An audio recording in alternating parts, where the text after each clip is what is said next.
Are you ready for this?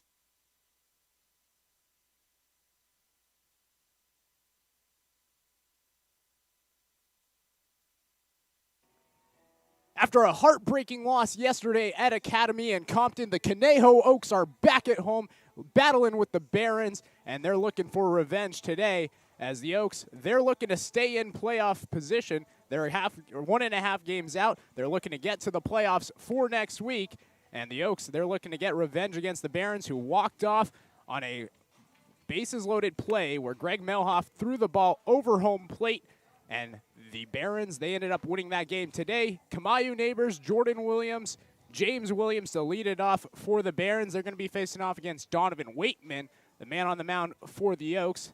To continue with the Barons lineup, Darren McDowell, Christian Webb, Noel Soto, 4, 5, and 6.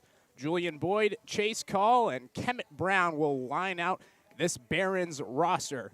Now for the defensive positioning for the Conejo Oaks. Williams, Boyd, Carrillo, Call, Foreman in the outfield from left to right. In the infield, Grant Smith, he's going to be getting the start today at third base. JT Naviak at shortstop. Daniel Cabral, he's the second baseman today. Greg Melhoff, who was at third yesterday, who had the play where he threw the ball over home plate. He's going to be at first base today, not third base. We've seen him there one time earlier in the season. And then catching today is going to be Brendan Durfee for Donovan Waitman. Durfee getting his second start of the season behind the dish. Seen him at DH, but a natural catcher. He's battled back from an injury. Catching today as we're about to get set for the first pitch here at George Sparky Anderson Field. Knight Uretsky, Ryan Milano with you. It's been our pleasure all season. We got another great game today. Kamayu neighbors to lead it off for the Barons. First pitch from Waitman misses inside, and we're already off here. 1-0 the count to neighbors, and Donovan Waitman, the man on the mound, he's a 3-time player of the game candidate for the Conejo Oaks. The right-hander, he's been stellar all season. Neighbors grounds it towards the right side, fielded by Cabral. He picks it up, throws to first, and already 2 pitches and 1 out for Donovan Waitman. And this might be the game where there's the most expectation on Donovan Waitman for his start and how he performs, and also the most pressure for the Oaks in terms of how they need him to perform on the hill. The Oaks, they need a win today to stay within the playoff race, and Donovan Waitman, he has to bring his best stuff, the stuff that's earned him player of the game 3 times already this season. He wants to get a 4th title. Donovan Waitman, 2-0 on the year with a 3.27 ERA as the first pitch to Williams. Called for a strike as Williams showed bunt, pulled back. This is Jordan Williams at the plate. They have James Williams who's batting next, so this team filled with many Williams. Jordan Williams up at the plate right now, going up against Waitman. The 0-1 pitch, this one's fouled off, and quickly 0-2 to Williams. They also have Jalen Williams, who played yesterday. He's not in the starting lineup today. So, Jordan Williams, he played yesterday. James Williams did not. Jalen Williams, he played yesterday, but will not get the nod in the starting lineup today. They also have Braden Williams, the pitcher. We've seen him before this season. The 0-2 pitch, this one's grounded up the middle, and that's going to get through for a base hit. So Jordan Williams, the Williams at the plate right there, gets 2 strikes before sending the third one right up the middle for a single with 1 out. And that's just a soft ground ball in the right place. It just rolled right over the mound, got through the infield. Naviak just not able to get over in time before it got through the infield. And wasn't a hard hit ball, but it got through the infield and is credited as a single, the first hit of the day for Academy. So now James Williams, one of the other Williams for the Barons, coming up to the plate with Jordan Williams at first. I wonder if any of them are related. Be a good question to ask. Nevertheless, 1 runner on, 1 out. James Williams, the DH at the plate. First pitch to him, catches his own outside part of the plate, 0-1 the count. Mentioned Waitman, the 3.27 ERA. He's started 7 games with the Oaks this season. His last performance, 6 1/3, only gave up 6 hits. Did give up 2 runs. Those 2 runs came in that 7th inning that he was working at. Couldn't seal the deal, but did have 7 strikeouts in that performance. Throw back to first, in there safely is Jordan Williams. Still awaiting the 0-1 is James Williams.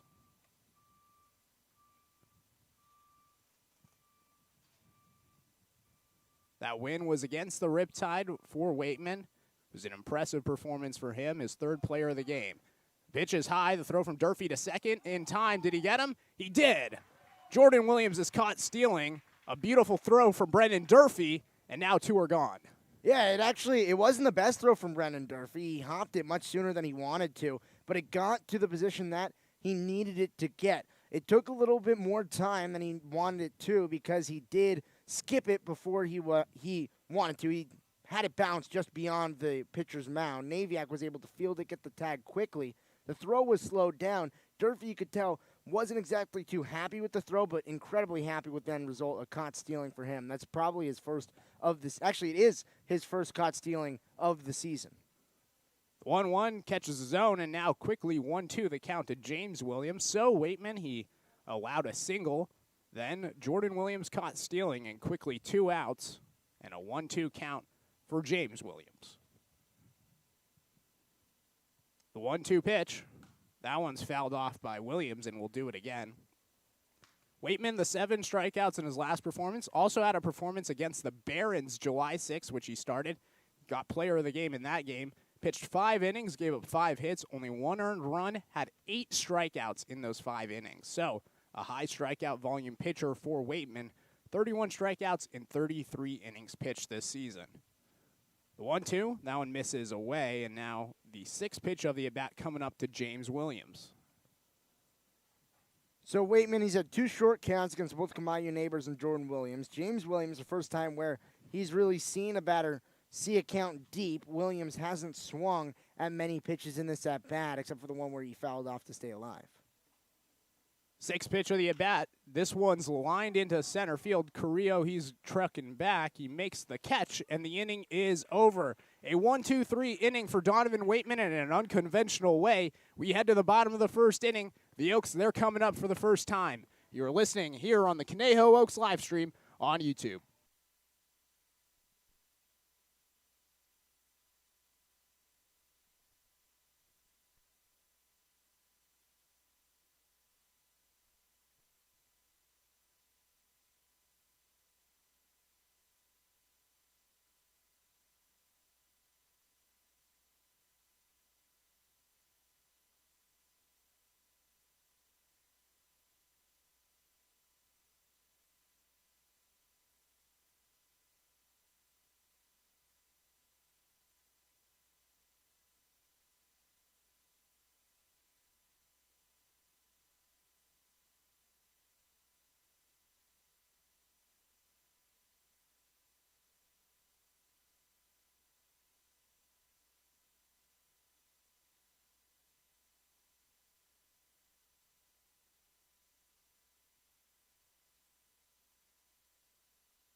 Hello and welcome back to the bottom of the first inning. Knight Uretsky, Ryan Milano with you. The starting lineup for the Conejo Oaks: Hunter Call, TJ Foreman, Brendan Bobo, the 1, 2, and 3. Brendan Durfee batting in the cleanup spot. He's followed by Grant Smith and Austin Carrillo. That is the middle of the order. The end of the order: Greg Melhoff, JT Naviak, and Daniel Cabral. They're facing off against the left-hander and Nicholas Martinez. First pitch to Hunter Call. Misses inside, 1-0 the count. Nicholas Martinez, he's statistically the best pitcher for the Barons this season. He has a 2-0 record with a .065 ERA in 8 games that he's pitched. It's the second start of the year. Does have 1 save. Pitch to call. Called for a strike, and now the count's even 1-1. Martinez, his last start that he threw, he allowed 7 hits, only allowed 1 earned run. That was in a win against the Saints on July 21st. Now pitching against the Oaks. The 1-1 called for a strike, and Hunter Call quickly gets behind now 1-2. And this is the highest we've seen Call in the lineup almost this entire season. Typically, when he gets action, in particular in the second half of the year, we've seen him in the 8 and 9 spot in the order. Now we see him all the way up trying to lead off the inning. Call rips one towards left, and that's going to get down. So a leadoff single for Hunter Call, and the Oaks, they have a runner on. That's a nice piece of hitting from Hunter Call. He just saw a pitch he liked, inside part of the plate, right down the middle, and he was able to shoot it out to left field, exactly what you're supposed to do with that pitch, and earn himself a free bag aboard as he led off the game in the right way, exactly you're supposed to, with a leadoff hit. Didn't go down on strikes. We've seen him look at a few third strikes this season. Instead, just shot one out to left field. 9th hit of the year for Hunter Call.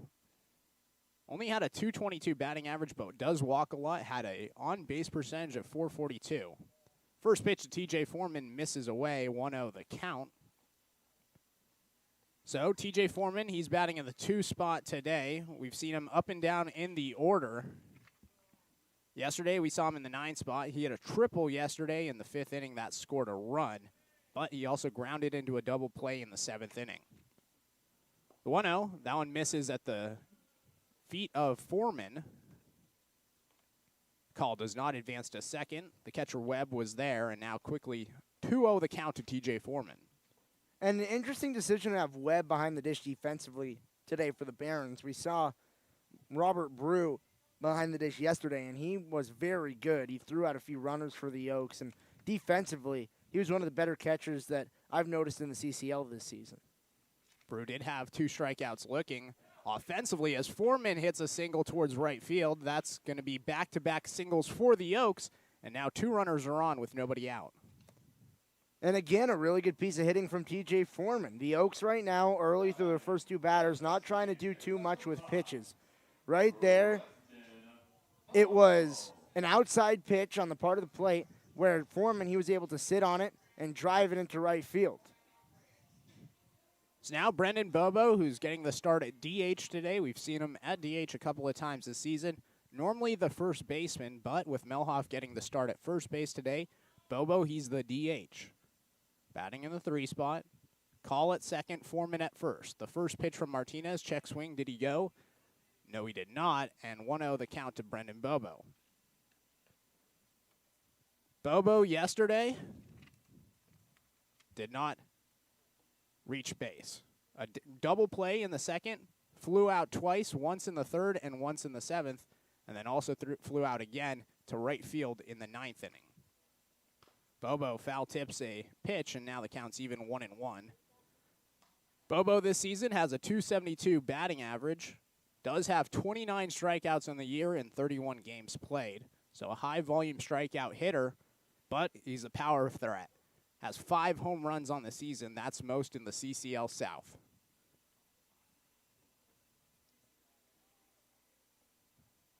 One the count, the pitch. Bobo waits on a pitch, sends it towards center field. Shallow center field coming in as Boyd. He makes the catch, and Bobo's retired. No runners will advance. And that was almost identical to the hit that he had in his first at-bat yesterday, where Melhoff was on third.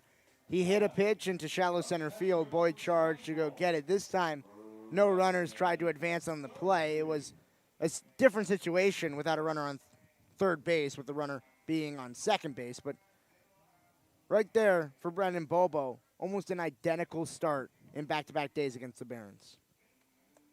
So now 1 out here in the first inning. 0-0 the score. Brendan Durfee, the 4-hole hitter, steps up to the plate for the Oaks. Still Hunter Call at second, TJ Foreman at first after back-to-back singles to start this inning. First pitch to Durfee, he looks at it, It's called the strike as it was right over the middle of the plate. 0-1 the count. Durfee this season, batting .270, has 8 RBIs and 10 hits. Does have 1 double and 1 triple. Hasn't played much in the field, but is getting the start today at catcher. Now Martinez, he's going to step off the mound, reset, and get back on. Brown at shortstop thought he had a play at second base with Call trying to take an aggressive lead. He darted back to the bag, tried to get a pickoff from Martinez, but Martinez, he didn't spin to the bag. He just stepped off of the rubber to reset. The 0-1 to Durfee. That one misses low. Durfee did not swing, and now the count's even 1-1. Durfee yesterday came in the 6th inning. In his 2 at-bats, he grounded out to first base and then flew out to center field. So an 0-for-2 day yesterday for Brendan Durfee. Looking to improve on that performance here today. As a runner in scoring position in a tied game, and the Oaks, they're looking to get revenge against the Barons after that tough, heartbreaking loss yesterday. Martinez steps off the mound again, looks back towards second, Call in there safely. Still awaiting the 1-1 is Brendan Durfee. Yeah, they're paying a lot of attention to Hunter Call at second base right now. Call has to be careful on the base paths as well, as Martinez has to not pay too much attention to the runner and focus on the batter at hand. The 1-1, Durfee swings at a ball in the dirt, and now the count's 1-2 to Durfee as he gets behind. There is speed on the base paths. Hunter Call, one of the fastest members of this Conejo Oaks team, and then TJ Foreman at first. He's the fastest player on the Oaks, or at least I'll say he's the fastest. We still haven't had that wind sprint. I think it's Foreman by a mile. I think every one of these players will say it's TJ Foreman, but the 1-2 pitch to Durfee misses away, and now the count's even 2-2 to Brendan Durfee. Yeah, I'm not arguing for someone else. I just want to have these players race. Yeah, no, that'd be fun. Really, really fun. See TJ Foreman, Austin Carrillo, Raul Sandoval, Hunter Call, all them racing. Still money's on TJ. 2-2 pitch to Durfee. He grounds it towards the right side. Fielded as McDowell. He's going to go to second. Sliding in there safely as Foreman as the ball goes to the outfield. Coming in to score is Hunter Call. And the Oaks, they take the lead. It's 1-0. And that's just a really poor play from McDowell, especially with the speed of Foreman on the base pass. The throw to second, if you're going to throw it down, it has to be perfect, and it wasn't. It got away from the glove of Brown, rolled into the outfield, and allowed for Call to score on a play that should have resulted in at least 1 out. It would have been ambitious to try to get 2, but McDowell trying to throw it instead of getting the easy out at first to try to get a speedster on a fielder's choice at second. Just a poor play from him, and it results in a run. So an error on the throw from McDowell. And now Grant Smith, the 5-hole hitter, he'll step up to the plate. Same situation. Runners on first and second, and 1 out. First pitch to Smith. Looks at it. It's called a strike. 0-1 the count to Grant Smith. Smith, his hitting struggles have continued. Yesterday, he had an 0-for-4 performance, including 2 strikeouts and 1 plate appearance where he tried to lay a bunt down, ran into the bunt, and was called out due to interference. That came in the 8th inning yesterday. Smith, he just hasn't been swinging the bat well as of late. But he has been swinging the bat well against the Barons. He has a .556 batting average against Academy on the season. Throw back to second in there safely as Foreman, and we'll do the 0-1 still to Smith. He had 10 hits and 18 at-bats coming into this game, which means before his day yesterday where he went 0-for-4, he was 10 for 14 at the plate. It was player of the game against the Barons in 1 game down at Academy. The 0-1 to Smith. He rips a single towards left field. Foreman, he's going to be held up at third. The throw from Williams in the outfield goes towards the plate. And now Foreman's going to book it to the plate after Webb couldn't contain the throw. Foreman scores. The Oaks, they lead. It's 2-0. That's really smart, aggressive base running from TJ Foreman. Yesterday, I thought the Oaks on the base paths were aggressive but a little bit reckless.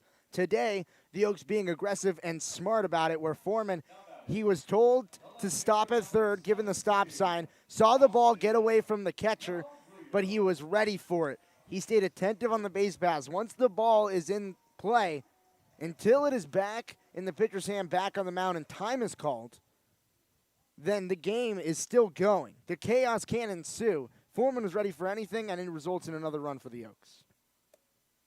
So we're going to do it again. 1 out, 2 runners on. Durfee now at second. Over at first is Grant Smith. Austin Carrillo at the plate. First pitch to him, an off-speed pitch. Misses outside, a ball. Webb couldn't frame it. 1-0 the count to Carrillo.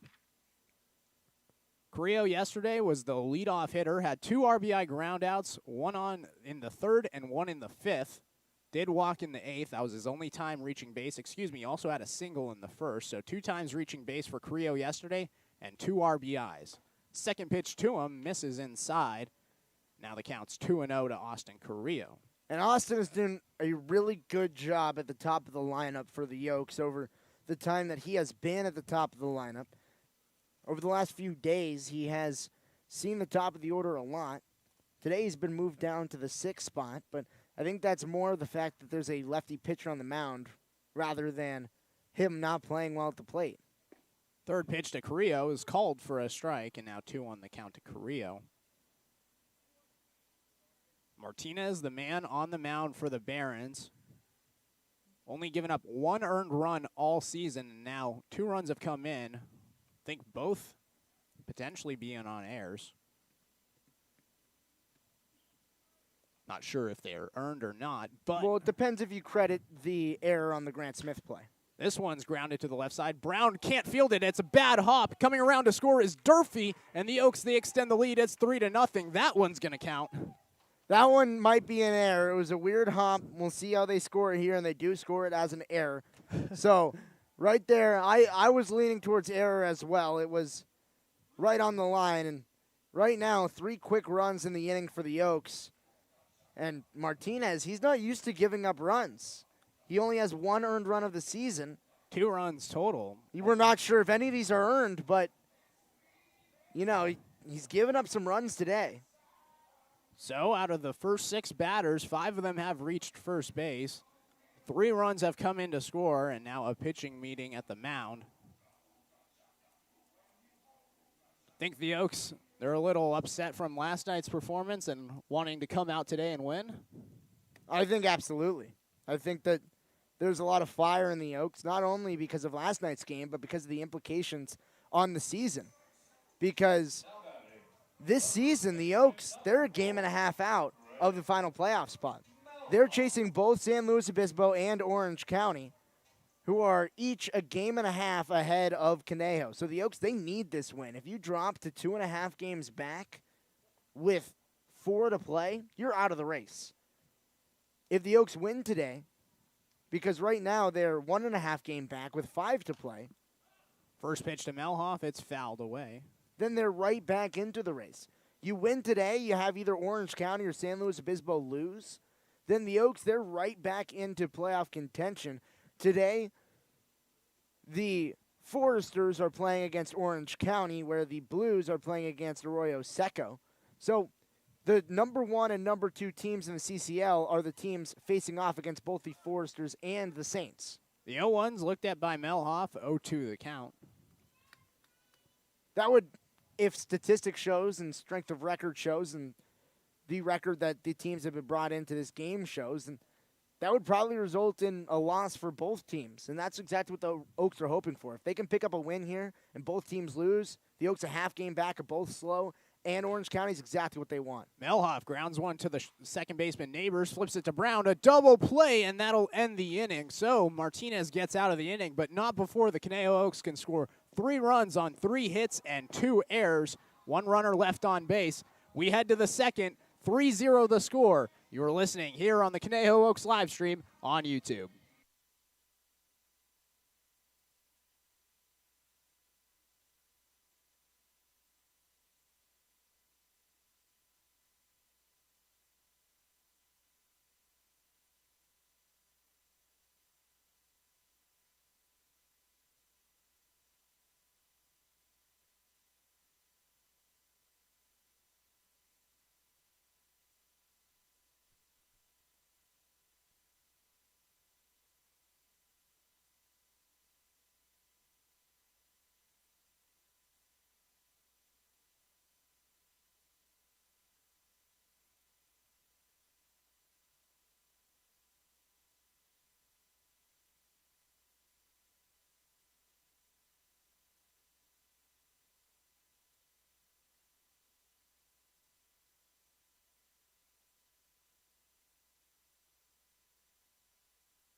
Not Uretsky, Ryan Milano with you. Top of the second inning. The Oaks, they just took a 3-0 lead after 3 hits, scored 3 runs, and 2 errors were in the inning.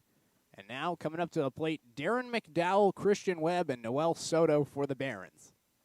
First pitch from Donovan Waitman misses outside. It was an off-speed pitch. 1-0 the count to McDowell. Waitman, that first inning, a 1-2-3 inning in an unconventional way. Got Kademayo Neighbors to ground out. Jordan Williams reached on a single as McDowell swings and misses. The count even 1-1. Then James Williams, he flew out, but not before Jordan Williams was caught stealing by Brendan Durfee. And that ended the inning, a 1-2-3 inning for Waitman. And now a 1-1 count to Darren McDowell. McDowell, he fouls away a pitch, and now the count's 1-2 to McDowell. This season, McDowell's batting .243. He has 3 home runs on the year. 2 of them came in one game against the Conejo Oaks. 8 RBIs on the season, but a huge strikeout threat. 28 strikeouts in 18 games. 1-2, looked at, misses the zone, and now the count's even 2-2. Back-to-back batters for the Barons with a 2-2 count.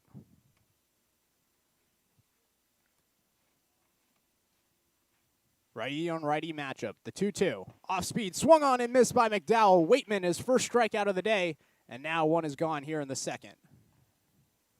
And Waitman, when he's been successful, he's had his strikeout stuff. He did against the Orange County Riptide when he struck out 7, against the Coastal Cubs when he struck out 6, and then against the Academy Barons, the first time he won Player of the Game when he struck out 8. So if Waitman is going to get those Player of the Game honors again, he's going to continue to have his strikeout stuff. That an early indication that all of his pitches are working, especially that changeup where he got McDowell missing. First pitch to Christian Webb. That's sent right back up the middle for a single, and Webb's aboard with 1 out.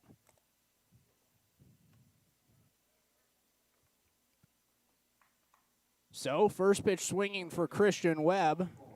Came in with a .234 batting average. Only 11 hits on the year. That's his 12th. And now, first pitch swinging gets Waitman. Runner on, 1 out. Noel Soto, he's going to come up to the plate now. Infield shifted towards the right. Cabral, the second baseman, playing in double play depth, although the shift as of recent for the Oaks has been in that area just to the right of second base. First pitch to Soto misses. 1-0 the count. Soto did not play yesterday with the Barons. Is getting the start today at third base. The 1-0, that one runs high, and now 2-0 the count to Noel Soto. Yeah, and it doesn't look like Soto has an at-bat this season for Academy. At least it's not credited in the CCL stat sheet. So this might be his first time at the plate for Academy this season. Yeah, I've not seen him on the stat sheet either. So maybe the first plate appearance of the season for Noel Soto as he looks at the 2-0. It misses again, and Waitman, 3 straight balls to start this at-bat to Noel Soto. Soto has pitched in 5 games this year, so getting the start at third base as the runner goes. Pitch is called for a strike. The throw down to second in there safely is Webb, and don't see that very often. The catcher stealing a bag, and he does it here with 1 out in the second. Yeah, and it was a really good throw from Durfee, too. He was a little slow out of his stance. The pop time probably ran a little bit too high, but the throw was right on the money. It went right into the glove, right into the slide. Webb just too fast down the line, gets into second base safely. So Noel Soto, he's pitched in 5 games this season. I remember him because he pitched in the game against the Oaks here on July 6th. Gave up only 1 hit in 3 innings, no earned runs. Did have 2 walks, but also 3 strikeouts. 3-1 the count, 1 out, runner on second. The pitch from Waitman. Misses outside, a ball, a 5-pitch walk to Soto, and now 2 runners are on for the Barons. And right there, Donovan Waitman just did not attack Noel Soto. Didn't throw him a pitch in the zone that was good, that he liked. The only time he got a strike was on the throwdown. 4 straight balls outside of that pitch. So not a great at-bat for Waitman, but it does leave the double play as an option after the runner took second base. First base was open. So a potential double play opportunity for the Oaks. So now Julian Boyd comes up to the plate. First pitch to him. He hits it into right field. being waved as Webb. The throw from Foreman in right field's cut off by Melhoff. No throw to the plate, and the Barons, they add a run. It's 3-1. And that was almost a great play by Daniel Cabral. He had full extension, and it just went outside of his glove. And that's the difference between an inning-ending double play, because the runner at first base in Soto was running on the pitch. He thought it was getting through all the way. It did get through. But if Cabral catches that ball, he can flip it to first and end the inning. Instead, it's a run for Academy. And a similar thing to what happened with the Oaks in the first inning. Runners on first and second with one out, and the inning is still going after an RBI in the identical situation. 18th RBI of the season for Julian Boyd, and now up to the plate is Chase Call, the right fielder. First pitch to him, off speed, misses the zone, 1-0 the count. Chase Call finally getting the start against the Oaks for the Barons. We saw the first two times these two teams met, the Call versus Call matchup. Chase, the brother of Hunter Call, who's getting the start today in center field for the Oaks, as the 1-0. Call sends it high in the air towards right field, near foul territory. Melhoff and Foreman giving chase, and none of them are going to get to it. The ball bounces near the wall, and now the count 1-1. Yeah, and Brendan Durfee behind the dish, he was yelling at him, saying, you got room, you got room. They just didn't have the time in order to get over there. It was in deep right field, almost directly in the corner. Foreman, he was shaded to the left side for a pull right-handed hitter, and Melhoff had a long way to run from the infield, so neither of them were able to show off their Usain Bolt-type speed in order to get into the corner. 1-1 the count, 1 out. Chase Call at the plate. You have Soto at second, Boyd at first. Little pitch. That one bounces in. 2-1 the count now to Chase Call. Call getting the start today at right field. We've seen him there one previous time against the Oaks. We've also seen him catching. That was the first performance. In the right field spot today, listed as a catcher, then an outfielder, but starting in the outfield today. The 2-1 to Call. That one bounces in, and now a 3-1 count to Chase Call. So Waitman, his first inning, didn't get behind much. Now, in this inning, he's gone behind to Soto and now behind to Chase Call.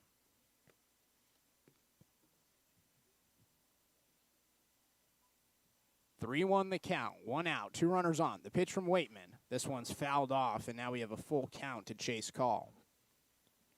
And that pitch, I'm not even sure would have been a strike. It was a fastball on the outside part of the plate that looked like it was running away from Donovan Waitman. Chase Call gave him a strike by swinging, fouling it back, and it's put Donovan Waitman in a payoff pitch scenario. So full count now to Chase Call. The payoff pitch. This one's grounded towards the right side. Smith, the third baseman, fields it, taps on third, throw across the diamond. Not going to be in time. Only the one at third, but Grant Smith almost got 2. We're still going to have another out to get. And now 2 are gone with still runners at first and second. That's a really smart play by Grant Smith right there. A ground ball right to him, relatively hard hit, knows that 2 more steps he can get the lead runner and still have a chance at the runner at first. Just not enough arm strength and not enough time in order to get the speed he called on the base paths. So I was talking with both Hunter Call and his father about what Chase and Hunter do differently and what one has over another. Chase Call has more power, according to Hunter, but Hunter Call says he has the speed. So if Hunter Call was running down the baseline, Grant Smith would have no chance, but with Chase Call down the line, it was a closer play. Call mustered all of that speed in order to get himself just a fielder's choice instead of an ending double play.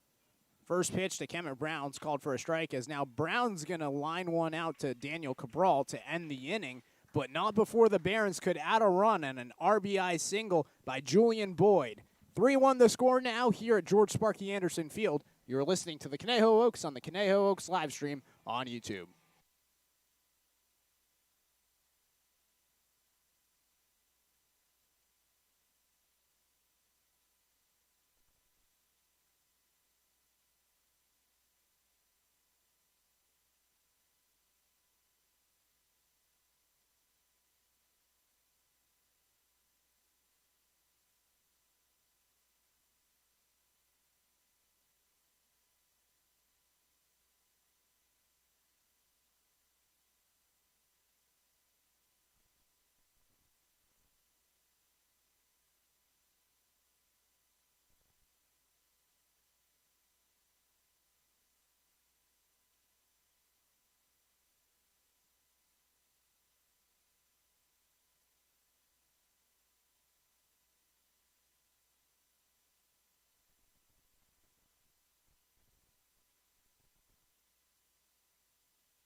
Knight Uretsky, Ryan Milano with you. Bottom of the second inning, 3-1 the score. JT Naviak, Daniel Cabral, and Hunter Call coming up, the 8, 9, and 1-hole hitters as the first pitch to JT Naviak bounces in. 1-0 the count. The Oaks, they had a successful first time up. 7 batters came up to the plate. It ended into a double play by Greg Melhoff. But prior to that, the Oaks, they scored 3 runs on 3 hits. Naviak swings. This one's lifted in the air towards foul territory, slicing right, and Call can't catch up to it. And now Naviak has an even count 1-1 to him after the long foul ball. And that's where he needs that Hunter Call speed. If he had the Hunter Call speed, he might have been able to reach that ball that was just outside of his outstretched glove. I think you're just being harsh towards Chase Call. I think he's decently quick. I don't think that he's Hunter Call fast, but I wouldn't say that he's slow. Absolutely. I'm not saying that he's slow. But when you miss a ball by about 6 inches, like he did just there, if you have 6 inches of extra speed, it'll help you out. I don't think it was 6 inches, but the pitch misses to Naviak. 2-1 count now. Naviak played yesterday. He was the 8-hole hitter in that game. Reached 3 times. Had a double as well as a fielder's choice. Naviak now going to ground one down the third base line. Just foul. Now the count's even. That would have been more extra bases. Yeah, Naviak, we mentioned the double yesterday. That came in the third inning. He came around to score on the RBI ground out by Austin Creo after he advanced to third by TJ Foreman. Reached on a fielder's choice and came around to score in the 5th and then walked in the 7th. Now he lines one towards right field. Call comes in, makes the play, and Naviak's retired. A shoestring catch for Chase Call in right field. It wasn't charged heavily by him, but the ball, it died in right field, and Chase Call able to catch it right on top of his shoestrings in order to generate the first out of the inning. So now Daniel Cabral, he comes up to the plate with 1 out, still nobody on. Martinez still on the mound for the Barons. First pitch to Cabral, misses inside, almost hit him, does not. 1-0 the count to Cabral. Cabral didn't play yesterday until the 9th inning when he came in for Raul Sandoval with the bases loaded and 1 out for the Barons. He now grounds one to Kemet Brown, the shortstop. Brown across the diamond, a long throw, makes the play, and quickly 2 outs. Very different tune here in the second inning than there was in the first, where the Oaks got 2 leadoff singles. Now we see here in the second inning 2 quick outs for Conejo. So now Hunter Call, he's going to come up to the plate for the second time today. Second time in 2 innings, but now 2 outs, not leading off the game. Standing in to face off against Martinez. First pitch to Call. He rips a single to left, and just like the first inning, Call is aboard. Yeah, and a really good job by Hunter Call on almost identical pitches. He's able to single identical ways. Inside fastballs that are about belt high, he's able to turn on and sit right in between Kemet Brown and the third baseman Soto for a single that just is lined into left field. He did the exact same thing to lead off the first, and he does the exact same thing to put a base runner on with 2 outs in the second. So now TJ Foreman comes up to the plate. The past 7 days, Foreman only has 1 hit, make it 2 today. With the single in the first, now has Hunter Call at first and 2 outs. We might see some aggressive base running from Hunter Call here. Foreman lines one on the ground to Neighbors, the second baseman. The throw over to first, and Foreman 1 pitch and 1 out, and that'll end the inning, stranding Hunter Call at first after his 2-out single. We head to the third inning, 3-1 the score on here on the Conejo Oaks live stream on YouTube.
Top of the third inning, Knight Uretsky, Ryan Milano with you as the Oaks, they're leading 3-1. The Barons, they scored 1 run last inning in their last time up. That came in an RBI single by Julian Boyd. Now 3-1 the score here in the third. Times by Donovan Waitman as he steps off the mound, now back on. Kamayu Neighbors, Jordan Williams, and James William due up for the Barons. First pitch to Neighbors, misses. 1-0 the count. So Neighbors, then the Williams combination and the 2 and 3 hole hitters. Neighbors, his first time, he grounded out to Daniel Cabral. That was on the second pitch to him. And now a 1-0 count to Neighbors here in the third. The pitch from Waitman. This one's grounded foul down the first base line. Now the count's even 1-1.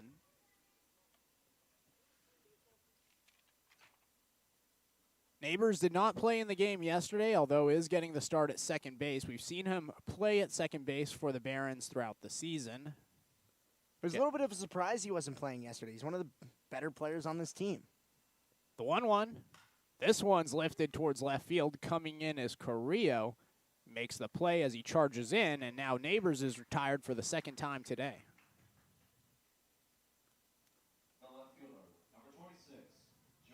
And yes, he is one of the better players for the Barons. He did not get the start yesterday. Definitely surprised me, but getting the start today, probably just a day off from him.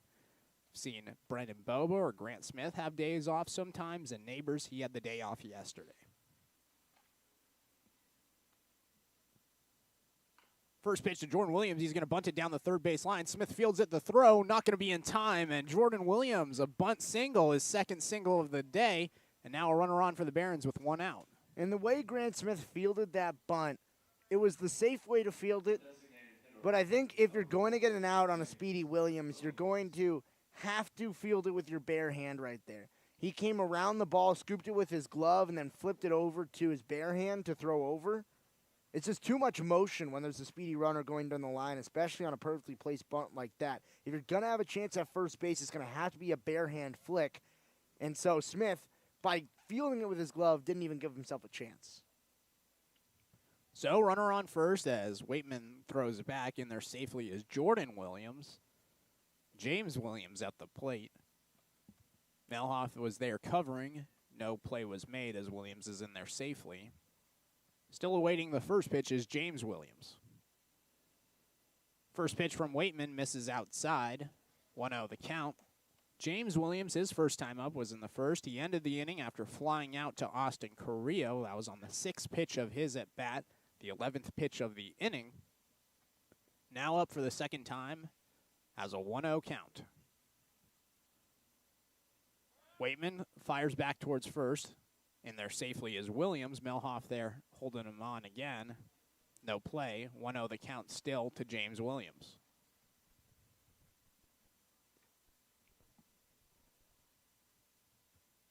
The Oaks, they're leading 3-1 after scoring 3 runs in the first inning. No runs in the last inning for the Oaks. 1 run for the Barons as the 1-0 misses to Williams, and now 2-0 the count. James Williams on the season. He's batting .264. Has 2 doubles with the 14 hits he has on the year. No extra base hits other than the 2 doubles. Does have 7 RBIs, though. Looking to face off against Waitman. The 2-0, that's a fastball that catches the zone on the outside part of the plate, and now Waitman gets a strike. 2-1 the count to Williams. And so Waitman, he's gotten behind a lot over the last few innings. He struck out Darren McDowell to lead off the second, but ever since then, he hasn't been ahead in any of his counts except for just 1 strike. So he hasn't been significantly ahead, and he's actually gotten behind in a lot of his counts. Throw back to first, in there safely is Williams, and still awaiting the 2-1 is James Williams. Mentioned he hasn't really gotten ahead a lot today. He has a 2-1 count now to James Williams, and now Waitman, who's thrown back to first several times, now has a 2-1 count. The pitch as the runner goes, misses the zone. Durfee the throw to second. The play, he got him. Durfee throws out a runner again. Jordan Williams for the second time today, and now 2 outs here in the third. Yeah, and that is impressive from Durfee. One, because it's one of his more recent games back behind the dish starting. Two, because he's coming off of an arm injury. And three, because Jordan Williams is blazing fast. We saw him yesterday take 2 bags from Antoneros, who's one of the better defensive catchers and throwing catchers in the CCL. Brendan Durfee, he's adding himself to that list right now. He is throwing on the money, and he is throwing rifles down to second base. The 3-1 pitch. This one's grounded foul down the first base line, and now a full count to James Williams. Yeah, Jordan Williams yesterday had 2 stolen bases. Both of them came in the 3rd inning. Stole second base and then stole third base. Scored 2 runs in the game yesterday for the Barons. Also had a single and a double in his performance. Today, 2 singles, but caught stealing twice. Payoff pitch. This one's popped up in the infield. Coming in is Grant Smith. He makes the play, and it's another 1-2-3 inning for Donovan Waitman in another unconventional way. We head to the bottom of the 3rd. 3-1 the score. The Oaks, they're leading. You're listening here on the Conejo Oaks live stream on YouTube.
Bottom of the 3rd inning, 3-1 the score. Knight Uretsky, Ryan Milano with you.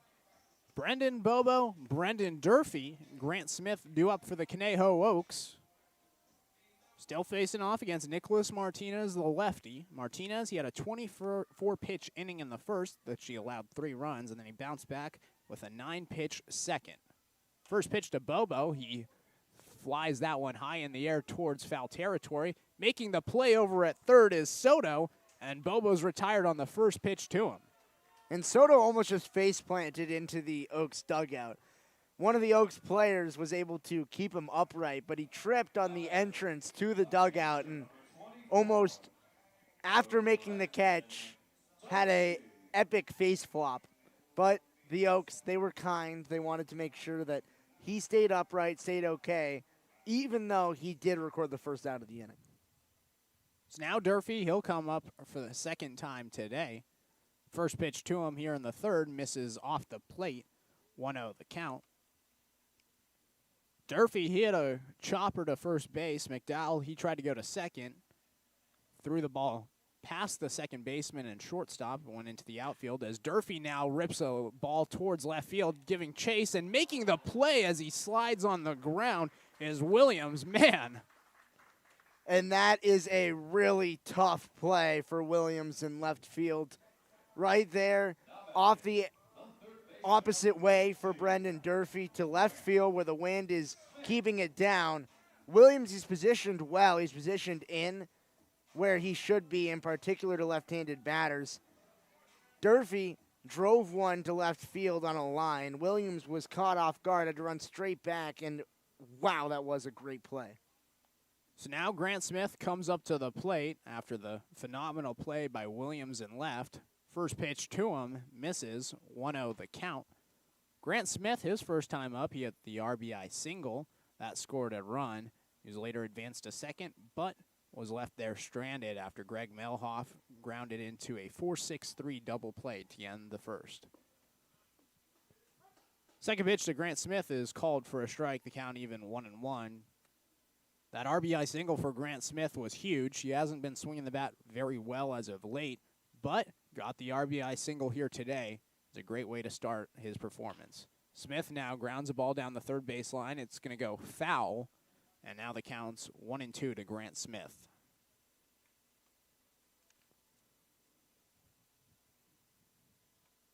(3-1) the score here in the bottom of the third. First three pitches of the inning resulted in 2 outs. One a fly out in foul territory for Brendan Bobo, and one a long fly out to left field for Brendan Durfee. Smith now ropes one down the left field line. That slices foul, and now we'll do the 1-2 again. Fifth pitch of the at-bat coming up to Grant Smith.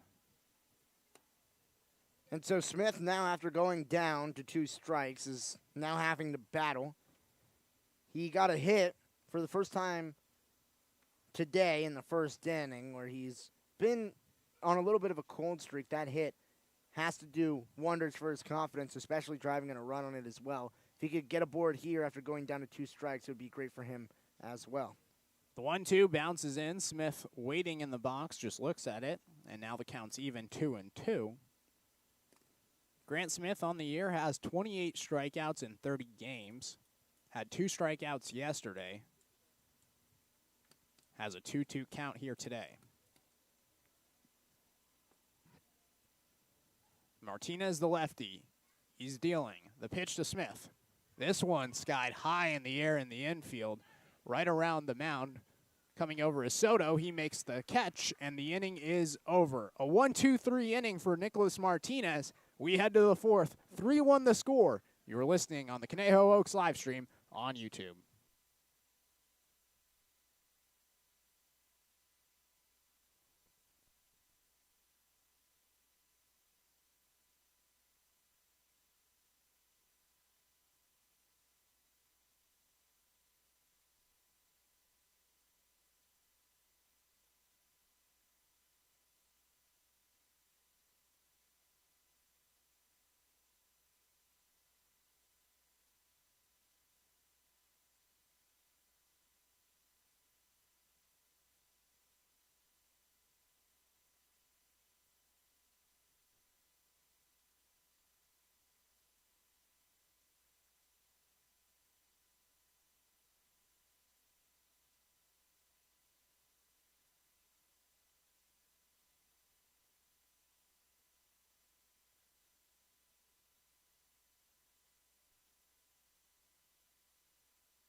Night Uretsky, Ryan Milano here with the top of the fourth inning for you. 3-1 the score for the Conejo Oaks. Ryan, top of the fourth, you know what that means. Your turn for play-by-play. Donovan Waitman set to face off against Darren McDowell, Christian Webb, and Noel Soto, the middle of the order for the Barons. McDowell, the 4-hole hitter, led off the second inning. He struck out. That came on 5 pitches. It was the only strikeout of the day for Waitman. First pitch lined sharply but out of play, the count 0-1. So McDowell, one of the more powerful hitters on the team for Academy. Also one of the better hitters on the season. He's batting .243. He has 3 home runs on the year. The 0-1 looked at, drops into the zone for a strike, the count 0-2. So McDowell now with 28 strikes on the season, down 0-2, trying not to go after his 30th after he picked up his 29th in the second inning. The 0-2 pitch, McDowell off the end of the bat into right center field. Foreman going back at the warning track makes the catch. That ball carried but not enough to get out of the park. A long fly out for Darren McDowell to get the first out of the 4th inning. And that just pays to have a speedy right fielder and TJ Foreman right there. McDowell launched that ball off his bat. Foreman, he gave so much chase, he has so much speed, and was able to get to the wall pretty quickly, get the out, and already 3 pitches, 1 out for Waitman here in this 4th, and it's a crucial inning, trying to get the pitch count low, trying to work through the lineup still with a 2-run lead. Christian Webb trying to get aboard for the Barons like he did in the 2nd inning. Watches the first pitch, missed the zone for a ball, 1-0. Webb so far today, he reached base in an identical situation with 1 out and no one on in the 2nd inning. That was a single. He's now ahead in the count 2-0. That single came on the first pitch, so it's going to have to be different here. He's the only run so far that Donovan Waitman has been credited for. Julian Boyd, an RBI single, ended up scoring him. The 2-0 pitch in the zone for a strike. The count 2-1. Brennan Durfee, he brings a different catching style than we see from Anson Arrows. Right there on a pitch low in the zone. Durfee, he stretches out his outside leg. Gets closer to the ground that way. The 2-1 skied high in foul territory in the field of play as Melhoff able to go over and catch it. So 2 outs quickly in the inning. That's a tough play by Melhoff as he was battling the sun. You could see him trying to shade it with his one hand, able to make the play with his glove hand, makes the play, and already 2 outs for Waitman, back-to-back flyouts. And, you know, that's just been the story today for Waitman, getting a lot of flyouts in this game. Not a lot of strikeouts like we've seen in previous games, only 1 strikeout. That was to McDowell in the 2nd. But back-to-back flyouts here today, and now 2 outs in the 4th.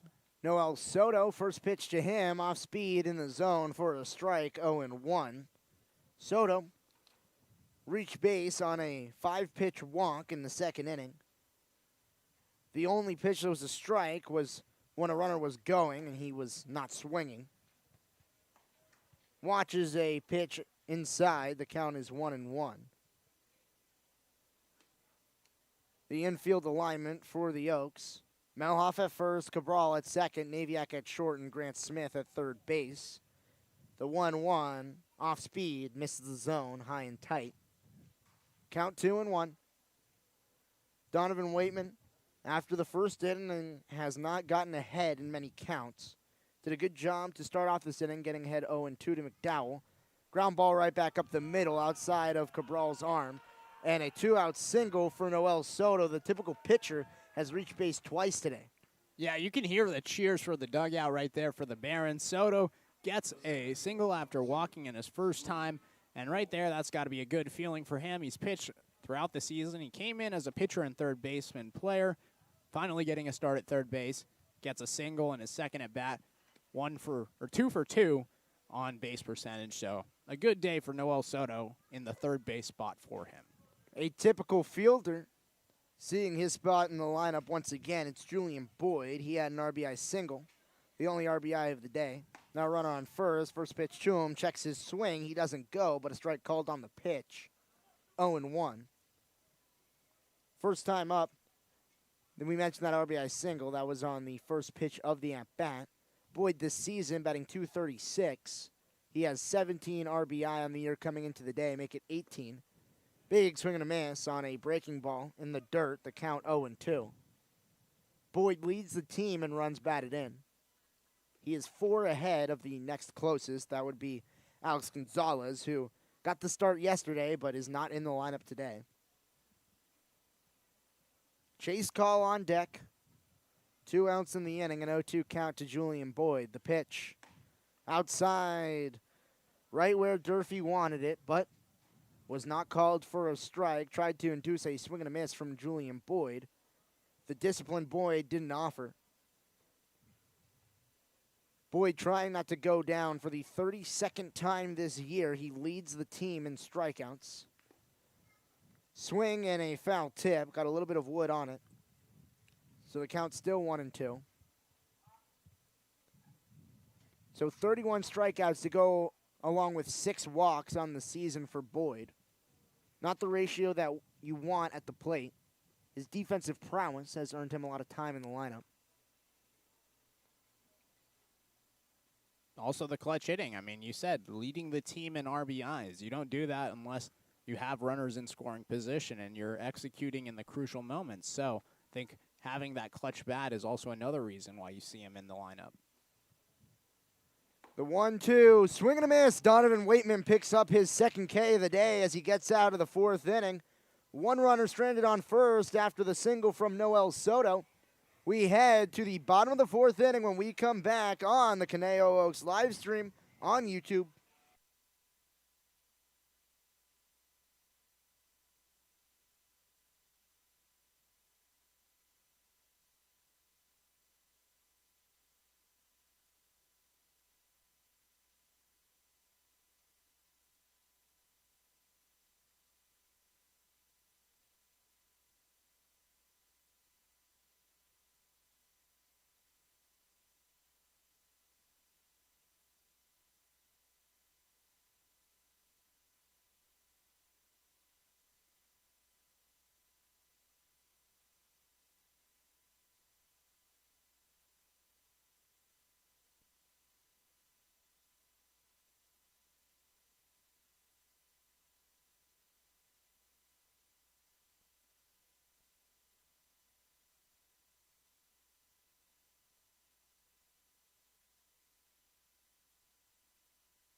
The bottom of the fourth inning is going to see Austin Carrillo, Greg Melhoff, and JT Naviak start things off at 6, 7, 8 in the Oaks lineup.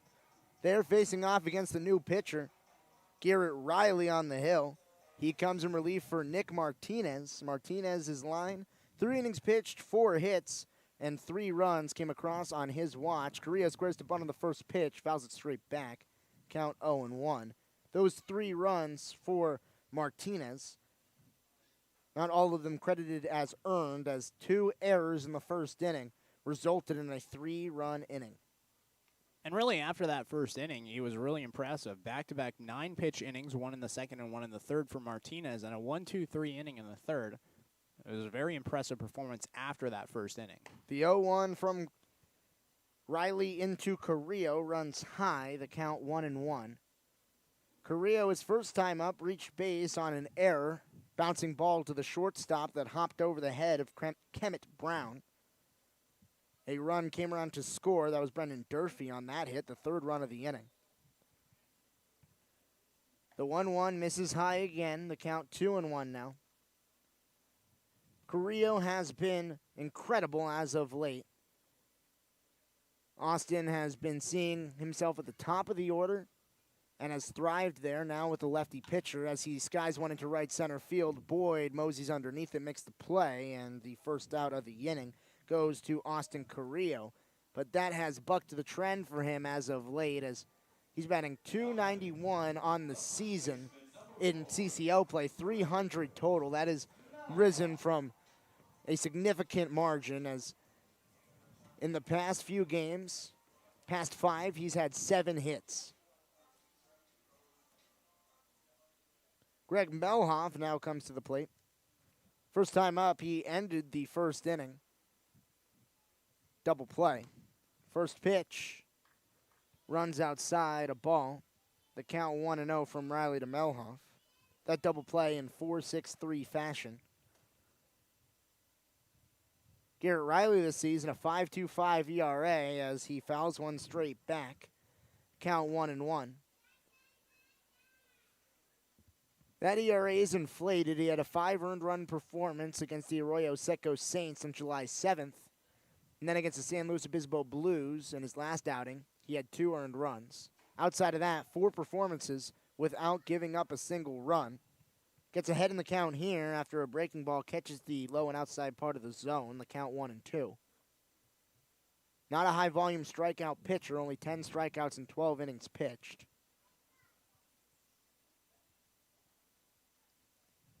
The 1-2 to Melhoff. Swing in line into left field, curving foul, misses the line, so a foul ball. 1-2 will be done one more time to Greg Melhoff. Yesterday for Greg Melhoff, he had a triple in his first at-bat, then reached base on a walk. His last 2 at-bats, 2 strikeouts, so his day dwindled from fantastic and got worse from there. Melhoff swing, foul ball, stays alive. And the worst part of Melhoff's day was the final play of the day on the defensive side of things, where bases loaded, 1 out, bouncing ball to Melhoff at third. The play was there at home plate, but the throw was too high for Anson Arrows to corral, and the Barons walked it off yesterday.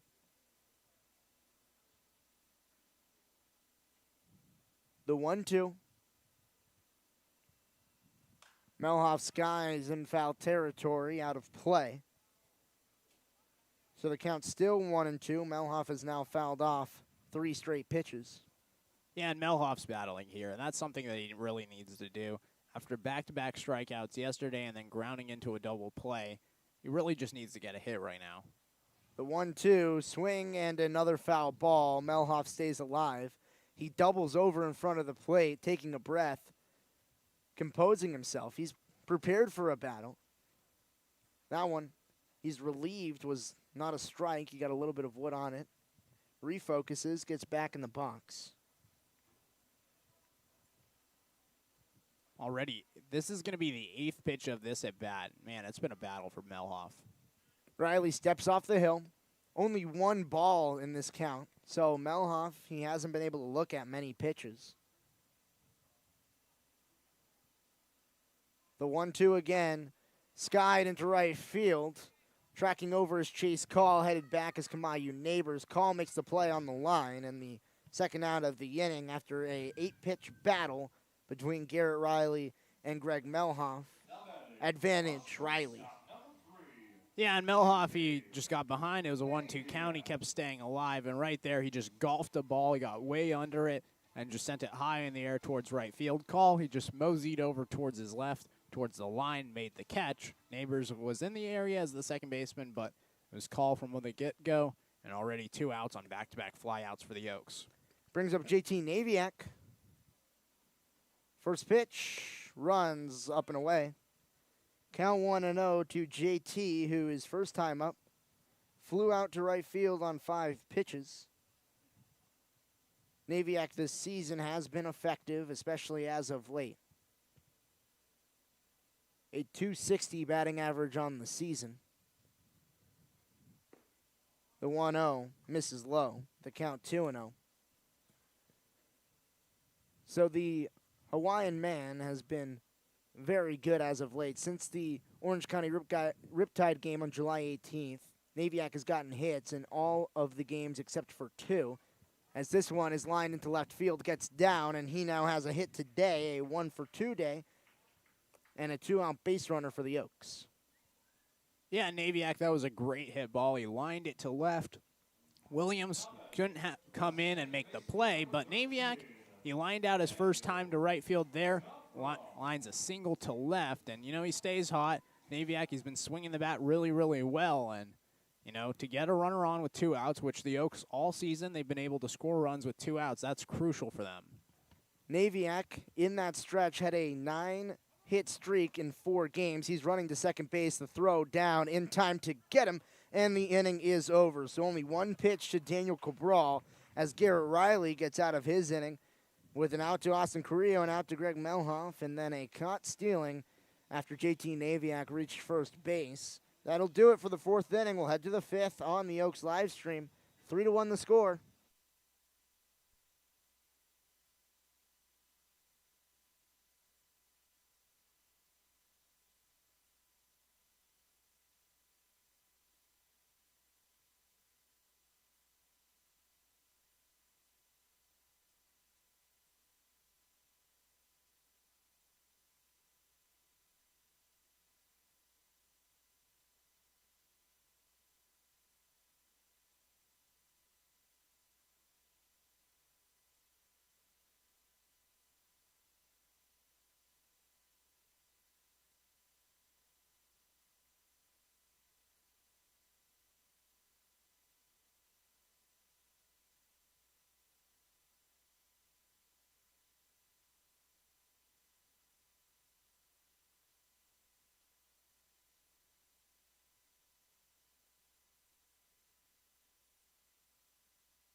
Ryan Milano, Knight Uretsky here for the top of the 5th inning. Chase Call leading things off for Academy. The Oaks lead 3-1. Donovan Waitman still on the hill. First pitch, missed the zone, the count 1-0. Chase Call, he's trying to get aboard for the really the second time today. Grounded into a fielder's choice in the 2nd inning, trying to get his first hit of the day here. The 1-0 catches the zone, the count 1-1. That pitch on the inside half of the plate, Call didn't like it. Didn't want to swing, but it was called a strike. The 1-1 grounded inside the bag at third, gets into the outfield. Carrillo trekking it into the Oaks bullpen. Extra bases for Chase Call, and he's going to stop at second. A leadoff double for Chase Call to put the Barons within striking distance. And right there, that's just a hard-hit ground ball right down the line. There's not really much Grant Smith can do about it because of the way that he plays just off the bag, especially towards a right-handed hitter. And right there, it just goes right down the line. Smith can't get it. It's a double for a Call. And, that's going to happen throughout the games, but it just allows a runner in scoring position. And now for Waitman, you just got to battle back. You have no outs. You just need to work and just try to get the next 3 outs. Kemet Brown coming to the plate. He's in the 9 spot. Batting .222 on the season, but swinging a hot bat as of late. He's had 5 hits in his last 4 games. First pitch runs away, count 1-0. Last time up, Kemet Brown, he lined out to Daniel Cabral to end the 2nd inning.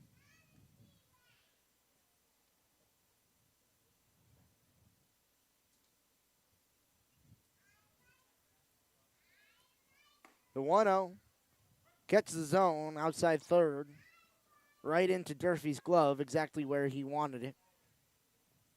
So the count 1-1, Donovan Waitman. So far today, he's gone through 4 innings, allowed just 1 run. That came in the 2nd. 5 hits so far today for Waitman. 6 hits. This one, shallow liner into right field, gets over the glove of Cabral. Foreman charging in. Call got a late jump. He's going to stay at third base. And runners on the corners quickly for the Barons. That brings the go-ahead run to the plate. Yeah, and I can see why Call had a tough time reading that ball. That was just over the glove of Daniel Cabral. And Brown, he lined out to Daniel Cabral in the second inning, and now there, just lifted it just over his glove as Cabral was ranging back. Couldn't get it, drops for a single. Foreman charges in, keeps call at third instead of having him book it towards the plate. But for Waitman, runners at the corners, nobody out. This is the jam. You need to work through it. And the top of the order is Kamayu Neighbors. He's 0 for 2 so far today. Grounded out to lead off the game in the first inning. That was to Daniel Cabral.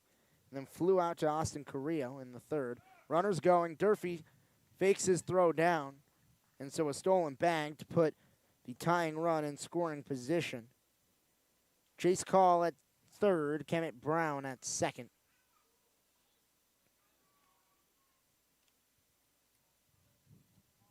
Kamayu Neighbors in the box. First base is open.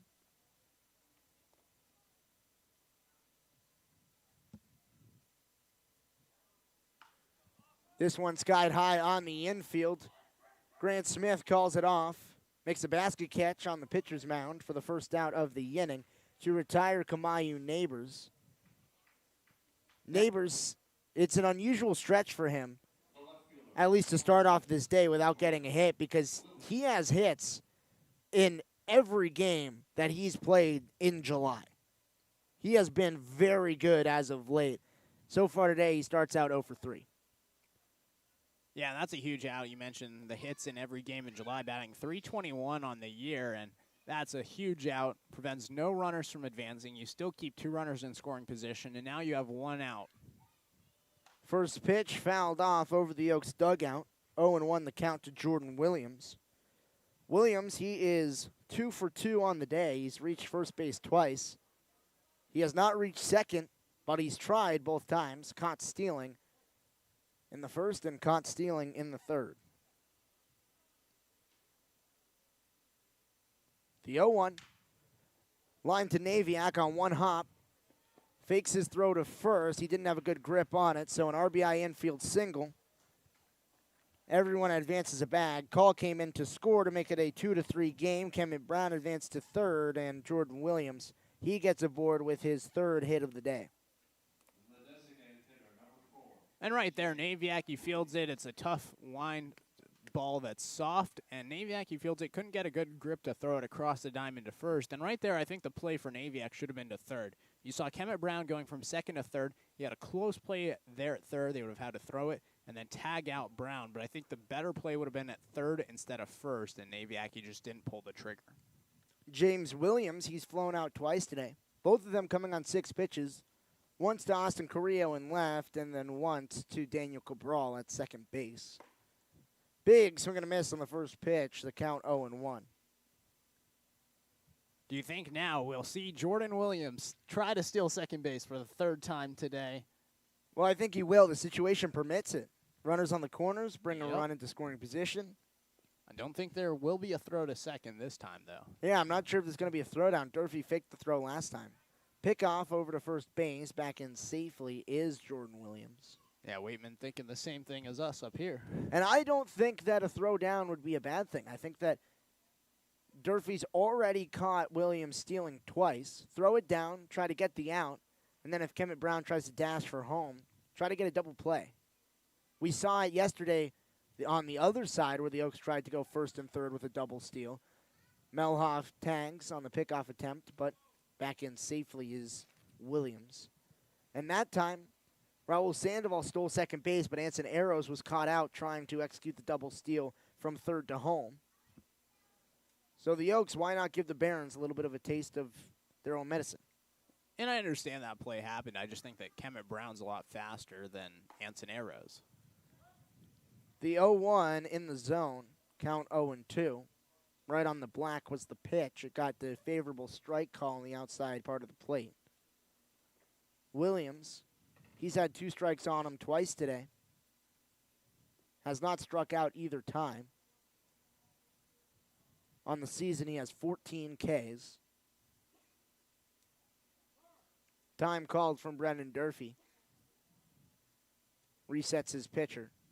Strikeout here would be big to the efforts to get out of this inning with the lead being retained by the Oaks.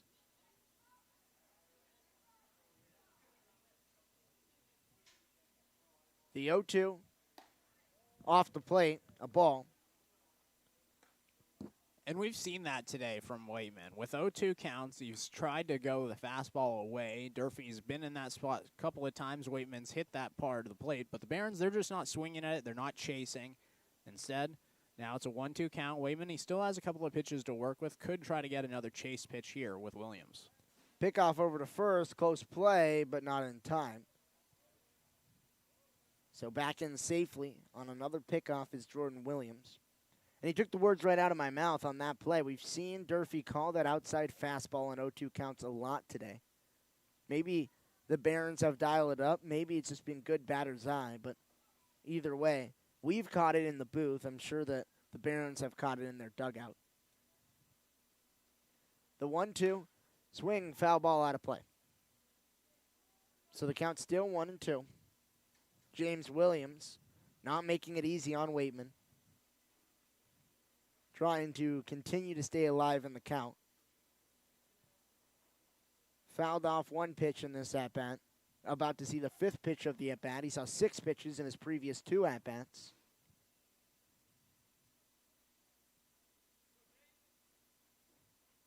The 1-2 fouled off, so now the 6th pitch incoming. Yeah, and Williams, he battled his first time, fouled off a couple of pitches, including one with 2 strikes to extend the count before flying out to end the first inning. And now he's fouled off 2 pitches. He's seen 5 pitches in his at-bat, and he's just not making it easy for Waitman.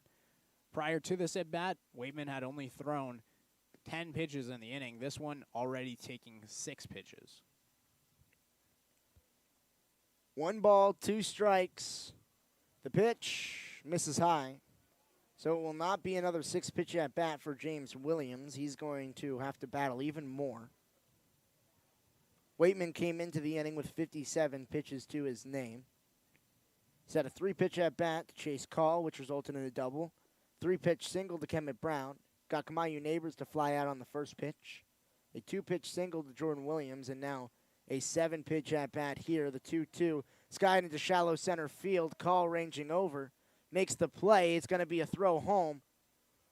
Brown in there as the throw is cut off by Melhoff. And so this game is tied at 3 apiece as the 5th inning has been treacherous for the Oaks defensively over the last 2 days.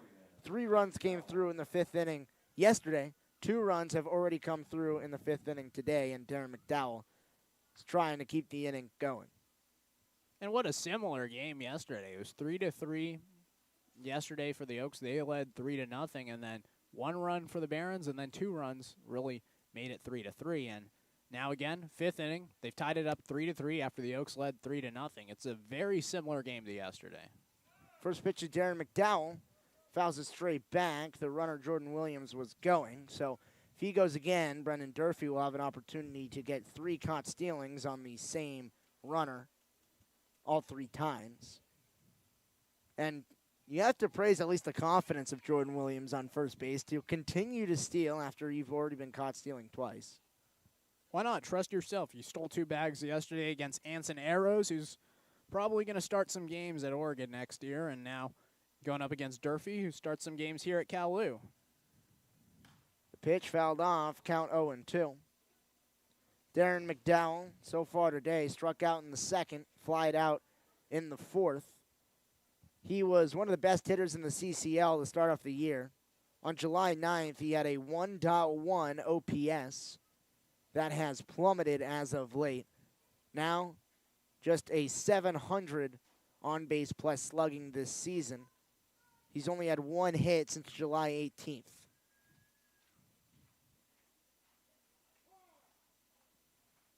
Time called. Waitman took too long on the mound. Check his signs. And so McDowell, 18 hits on the season, only 1 of them have come as of late. Excuse me, 2 of them since July 18th. This one grounded up the middle. He gets another hit. So his 3rd hit since the showcase break comes as a 2-out single up the middle that will advance Jordan Williams to second base and continue the inning for Christian Webb. And right now, in this inning, Waitman, he's thrown 20 pitches. He has 2 runners on, 2 outs, really just battling, and it's just been a tough inning for him. He allowed a double, then he allowed a single. Did get a fly out in the infield, but since then, an RBI single, a sac fly, and now a 2-out single. Christian Webb trying to continue the offense for Academy. He singled in the second inning, came around to score the first run of the game for the Barons. His last time up, he flew out on the infield. Greg Melhoff made the play in foul territory. First pitch, breaking ball, misses the bat. It would have missed the zone, but a swing and a miss results in a strike, count 0-1. 2 runners on, 1 in scoring position. Christian Webb trying to come through with a big hit. Webb batting .234 on the season. He has just 1 run batted in on the year. Watches a breaking ball off the plate, count 1-1.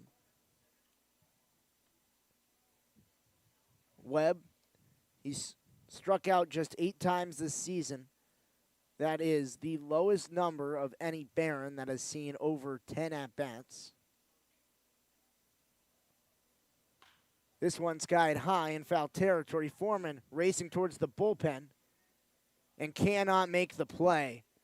That would have been an inning-ending out for TJ Foreman. He was right up against the fence, crashed into it, but the ball bounced just outside of his glove. So a strike instead of an out, still 2 outs in the inning and a 1-2 count. And that's just a tough play for Foreman right there. I mean, you're running towards the bullpen, and the hard thing about the bullpen is the change in elevation. I know that there's a little bit of an increase with the mound, and Foreman was around that area, and when you're running at a sprint towards the wall and you're looking up in the sky, it really catches you by surprise, and just was in the area, was a little bit cautious of the bullpen area and didn't get the catch. The 1-2 skied into right center field. Foreman going back underneath it, makes the catch, and the inning is over. So the Barons scored 2 runs after they reached 4 base runners on 4 hits. 2 of them were left on and no errors in the inning. This game's tied up at 3. The Oaks head to the bottom of the 5th to try to make this game an Oaks lead when we come back on the Oaks live stream.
Daniel Cabral leading off the bottom of the 5th inning for the Oaks. Hunter Call, TJ Foreman on deck and in the hole. First pitch in the second inning of work for Garrett Riley misses high, the count 1-0. Riley saw 1-2-3 in his first inning of action. Got Austin Correa to fly out, Greg Melhoff to fly out as well after a long battle. Cabral watches the second ball of the count miss low. JT Naviak singled, but on the very next pitch was caught stealing. So, only 3 batters credited in the score sheet. Cabral came to the plate for one pitch, and now skies the third pitch he sees this inning into center field. Boyd going back, and the gap makes the play. And the lineup has turned over. Hunter Call trying to go 3 for 3 on the day after a leadoff flyout for Daniel Cabral. And Cabral, he just hasn't had many plate appearances all year, only batting 105 on the year, 2 hits, and both of those hits came in non-league performances, one against the Pirates on July 3rd, and then another one against the Pirates on July 17th. So, still struggling at the plate against CCL opponents for Daniel Cabral. There, he got a little bit too under it, flew out to center field, and he's 0 for 2 today. First pitch to Call, misses low and inside, the count 1-0. Hunter Call, so far in this game, led off the bottom of the first inning with a single. He came around to score. Then almost an identical single in the second inning with 2 outs on him in between the gap between short and third. You now see Kemet Brown shaded into that gap. Pitch bounces. Count 2-0. So Kemet Brown, he's not going to make the same mistake 3 times in a row. Hunter Call has gone exactly where he's standing all 3 times. That leaves a big gap up the middle. The 2-0. Misses high. Call ahead in the count 3-0. And this is more like the Hunter Call we've been used to seeing. Did have the single in the second on the first pitch we saw, but normally throughout the season we've seen Hunter Call be a patient hitter, has watched the first 3 pitches miss, and now has a 3-0 count. The 3-0 Call watches it right down the middle for a strike, 3-1. Hunter Call does not like a 3-0 count because he says it takes the aggressiveness out of his plate approach, where he knows he's going to get a strike, but can't swing at it because he's trying to get aboard via the walk. The 3-1 misses, and so the 3-0 strike doesn't matter as Hunter Call flips his bat, heads to first for the 3rd time today. It's been one of the better days of the year for Hunter Call at the plate, and we're just getting started. Yeah, and Hunter Call, he walks a lot. That's his 16th walk of the year, and this is only his 20th game of the season. So averaging just a little bit under 1 walk per game for Hunter Call. And, you know, he's patient right there, gets a 3-0 count, watches a pitch for a strike, and then gets the walk to first. And now you put a runner on with 1 out in a game that's tied here in the 5th. Brings up TJ Foreman. He is 1 for 2 so far today. First inning, he singled on the second pitch he saw. He's been swinging early in counts, as in the second inning. The first pitch he saw was a ground ball to end the inning. That went to Kamayu Neighbors at second base. New Go ahead. walk-up song for TJ. What do you think? You know, I like Levitating. I think it was one of the better walk-up songs on the team. The new walk-up song, you know, I'm not too sure about.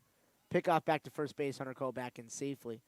I haven't talked to TJ about this, but I also think it might be a safe bet given the news around DeBaby lately. So TJ Foreman, I think, doing the right thing, changing his walk-up song. Hunter Call back in first base. Pickoff attempt back to him. Would not be surprised if Call took off running. There have been 2 lefty pitchers in this game thus far, so easier for the Barons to pay attention to the runners on the base paths. We saw a starting lefty in yesterday's game as well. The 2-0, Call takes a big secondary but doesn't go. Excuse me, that was the first pitch of the at-bat. So after 2 pickoffs, 2-0 in terms of the pickoffs, 1-0 in terms of the count to TJ Foreman.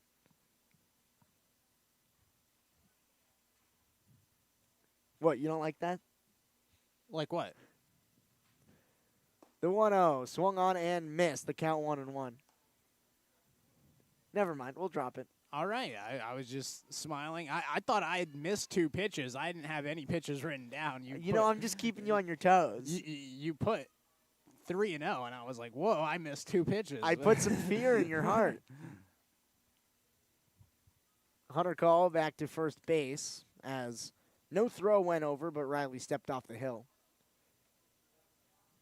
You shouldn't fret, Knight. There's the second ball of the count as TJ Foreman watches the pitch miss high. There's a whole fan section for you today. I know. You should feel all the confidence in the world. I have all the confidence in the world. For those of you who don't know, which is probably all of you, Knight's family, as well as a lot of his friends, have come to this game. His mom is here. His aunt is here. A lot of his friends are here. As Foreman off the hands into shallow left field. Brown going back, coming in is Williams, and he makes a basket catch at his feet for the second out of the inning. Yep, a lot of friends and family here today. My mom, she's down from Oregon. She came today. I had a lot of friends from Oxnard, some family.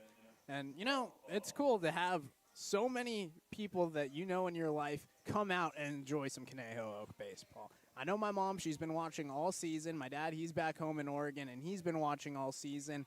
And now she and, like my friends that have come out today, they get to watch some good baseball. It's a 3-3 game, and we're over halfway through. And, you know, why not? It's a great day. Hunter calls running. The throw down is in time to get him, so the inning is over.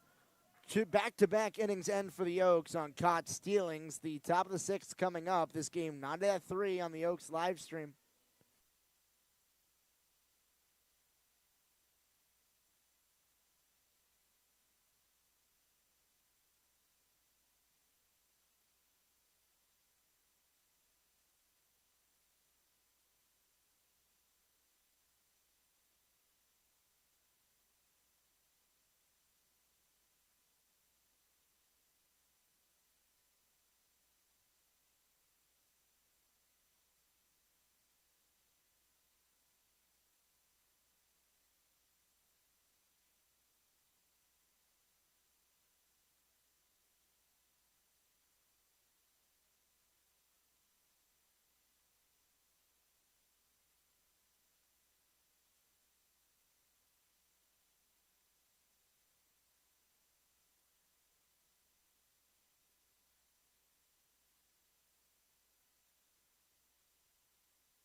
Top of the 6th inning yields a new pitcher for the Conejo Oaks. Donovan Waitman's day is done.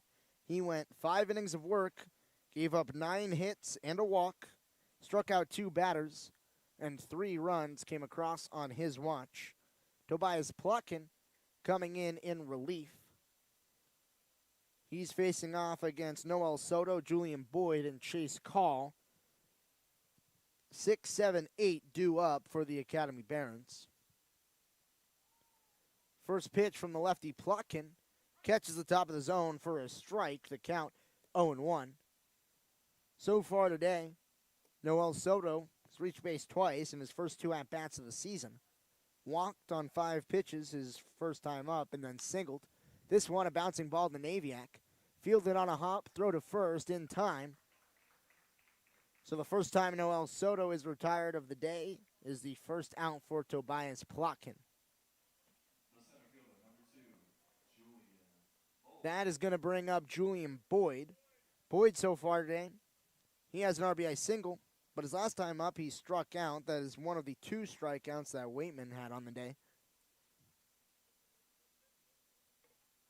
1 out here in the top of the 6th inning. First pitch, big swing and a miss. That pitch did not come out of the hand of Plotkin right, but Julian Boyd was fooled by it anyways. Still waved, swing and a miss. Count 0-1.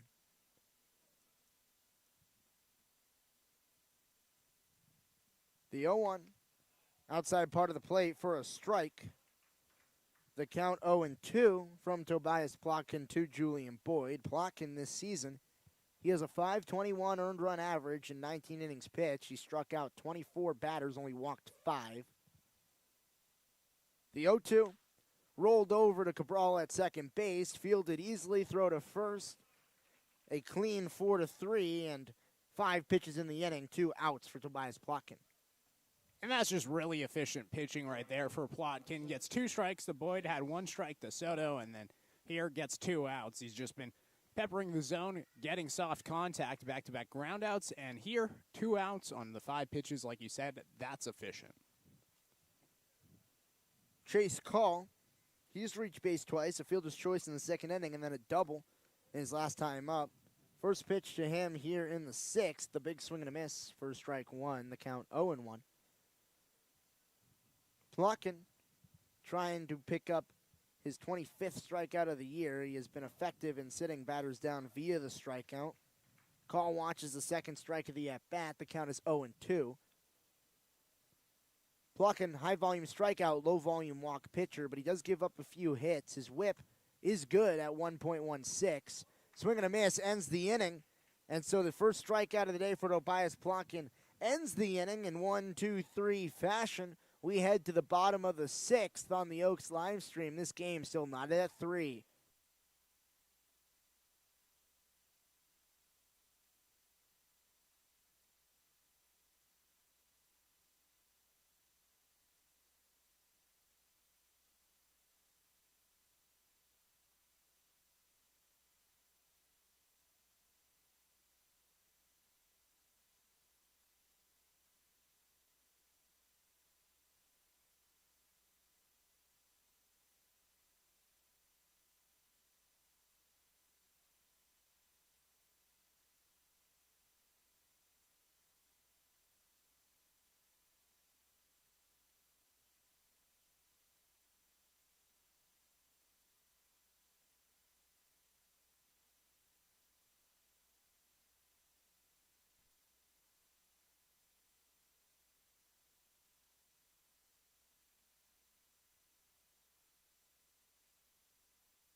Bottom of the 6th inning, the Oaks tied with the Barons at 3 apiece.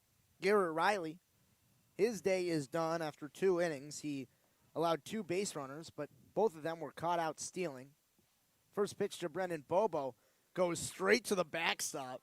That is not a great way to start your day if you're Jonathan Larga-Spada. And so, before that pitch, I was already questioning the decision, and I'll tell you why. And that's because both Nicholas Martinez and Garrett Riley were both left-handed pitchers. This is the first right-handed pitcher the Oaks have seen today, and it comes in a heavy lefty part of their lineup. Bobo squares to bunt, pulls it back, and the pitch is a ball. Brendan Bobo, a lefty. On deck is Brendan Durfee, a lefty. Grant Smith, a righty. And then Austin Carrillo and Greg Melhoff, they're both lefties. So 4 out of the next 5 batters for the Oaks are lefties. If I were the Barons, I would have tried to stretch at least another inning out of Garrett Riley after retiring 6 straight batters, or he only saw 6 batters, as this pitch goes into the backstop again. He's got the Cody Bellinger accuracy right now. If you watched the Giants-Dodgers game last night, you know what we're talking about. Scouting intern who's sitting right next to us, Kyle Hirth, not happy about that statement from Knight Uretsky. He is a Dodgers fan. Me and Knight are both Giants fans. Now, that prompts a mound meeting after Christian Webb did not like what he saw on the 2 pitches that were thrown on a fly to the backstop. Well, I mean, how could you like those pitches? I'm surprised it wasn't a mound meeting at the very first pitch. Brendan Bobo. Let's see if he has the green light here. 3-0 count. Larga-Spada, he has 16 walks in 7 2/3 innings pitched. That goes along with 8 strikeouts. That is not the strikeout to walk ratio that you're looking for as a pitcher. The count 3-0. The pitch off the plate, 4 straight balls to Brendan Bobo. That one into the mid of Christian Webb. But a leadoff runner for the Oaks.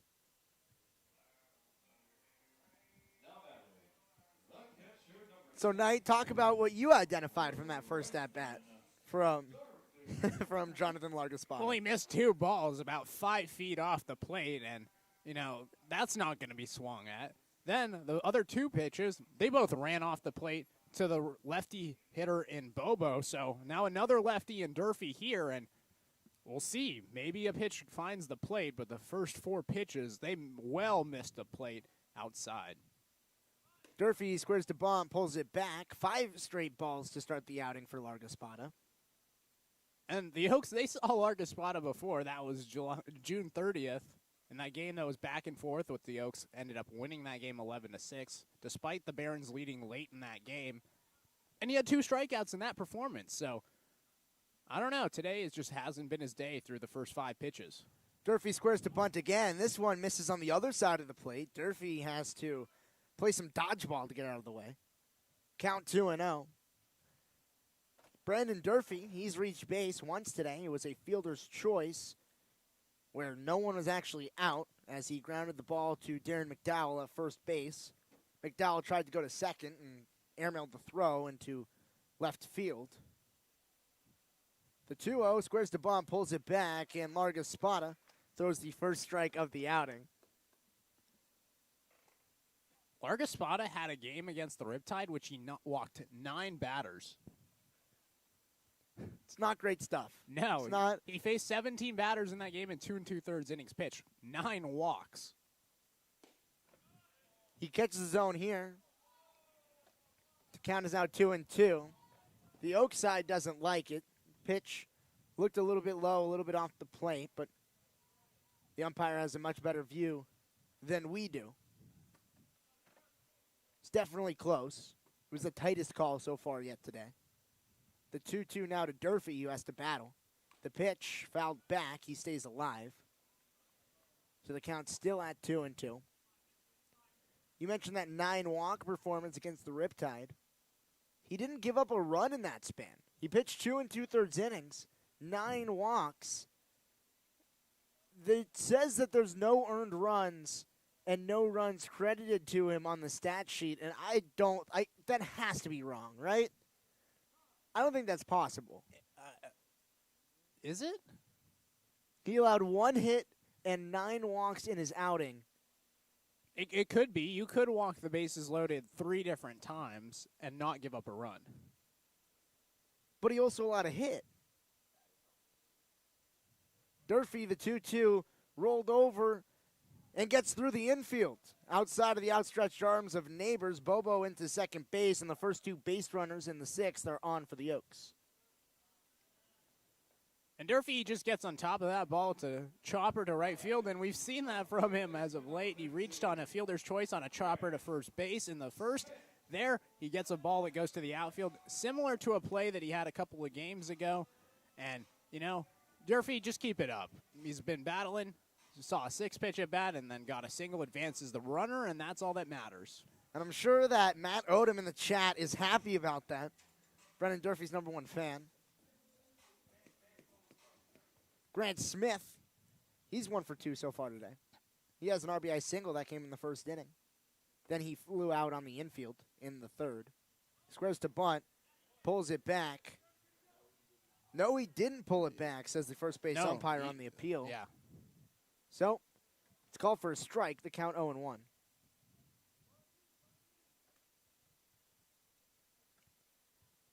And Smith tried to get the best of both worlds. He squared to bunt, tried to put it down, and then after the ball passed the plate, then he pulled it back, trying to induce a ball call. That's how I would do it if I were at the plate. I have 2 chances to get it called for a ball. Smith, it didn't work out on either. The 0-1, Smith, no longer bunting, watches a pitch run inside, the count 1-1. Grant Smith gets pitched inside a lot. He really likes those pitches on the outer half of the plate with Larga Spada, someone who has been peppering the batter's box of a right-handed hitter. I'm not sure if Grant Smith is going to get some of those pitches on the outside part of the plate. Squares to bunt again, puts one down in foul territory, and he quickly falls behind 1-2. And right there, Grant Smith was showing the bunt, but the pitch from Larga Spada had a lot of arm side run on it, and so it jammed up Smith at the last minute. He tried to make the bat adjustment, could not as it went off of his bat and into foul territory. It's an unfortunate play, but with 2 strikes now, probably not going to see Grant Smith bunting. And this is exactly why I don't love the bunt call in this scenario, especially with a pitcher like Larga Spada who has had trouble throwing strikes to start out, where the first pitch to Smith probably wasn't going to be a ball. That next pitch, it was close as the 1-2. Now Smith fouls off into the Oaks dugout. Count still 1-2. Squaring to bunt, it gives 2 free strikes to Larga Spada on a count that either, if he was swinging away, probably would be 2-1 or even 3-0 because Grant Smith, he usually doesn't swing at inside strikes. On balls that are on the inner half of the plate, he lets those go by even if they are for strikes because he knows what he likes. He knows that he is more effective on pitches on the outside part of the zone. And it's a little bit of revisionist thinking, but right there it would be a 3-0 or 2-1 count. So this one goes behind Smith. The runners advance to second and third. And so it's now a 2-2 count. That was supposed to be a breaking ball that broke so hard it went around Grant Smith. The pitches that we've seen from Larga Spada are just either they're hit or they're missed. He's thrown a couple of strikes. He's had batters foul off pitches, and then he'll have pitches like that where it just misses the plate by 5 feet. So the count is 2-2. Infield is in. Brendan Bobo at third. Brendan Durfee at second. The 2-2 pitch. Smith skied high in foul territory. It's in the playing field. Going is Noel Soto. He makes the play. First out of the inning to Grant Smith. He's not happy about it. Austin Carrillo now with an opportunity to add a few RBIs to his resume. And that's the second time Grant Smith today has flown out to Noel Soto. And you're right, it's just not been a great day for him hitting. He did have the RBI single in the first, but other than that, 2 flyouts to the third baseman, Soto. And that's just not a successful at-bat for Grant Smith. You have 2 runners in scoring position. You need to score some runs, especially in a 3-3 game. And there's nobody out. You just need to lift the ball into the outfield. Potentially could get a sac fly, but flying out in foul territory to the third baseman, not going to do it for you. Austin Carrillo trying to generate some offense. First pitch in the zone for a strike, 0-1. Carrillo reached base in the first inning. An RBI error on a bouncing ball to shortstop. Kemet Brown couldn't field it. He then flew out to center field. That came in the fourth inning. The 0-1. Swing, foul ball, and quickly down 0-2 is Austin Carrillo. Austin is one of the better hitters on the team of not going down via the strikeout. He only has 11 strikeouts on the season. He has 85 plate appearances on the year. To put that in perspective, Caden Suji, he has 11 strikeouts on the year and just 29 plate appearances. So Austin Carrillo, he has done a great job this season to not go down striking out. He's trying to keep that same mantra here. The 0-2, ground ball foul outside of the first base bag. And the Oaks need Austin Carrillo to come through with a clutch hit right here, or at least a clutch sacrifice fly ball, because runners on second and third with no outs in a tie ball game, in a game that's this important for the Oaks season, you need to score at least one run. Largaspada shakes, calls time, stared into the catcher's mitt for a long time. Carrillo trying to get aboard via the hit for the first time today, but he's no stranger to getting hits. He swung a hot bat as of late, breaking ball off the plate. 1-2 the count. We've talked about it all season long, the mindset of Austin Carrillo when he gets down to 2 strikes. It's a battle between him and the pitcher. Austin, he talks about how he's one of the more competitive people that he knows, how he doesn't want to go down. He doesn't want to lose. Austin doesn't want to lose this at-bat, doesn't want to lose this battle, doesn't want to lose this game, and doesn't want to lose spots to the Slow Blues or the Orange County Riptide in playoff positioning. A big at-bat right here for number 17, Christian Webb, coming back to behind the dish after a talk with Jonathan Largaspada. Greg Melhoff is on deck if Carrillo either gets on or gets out.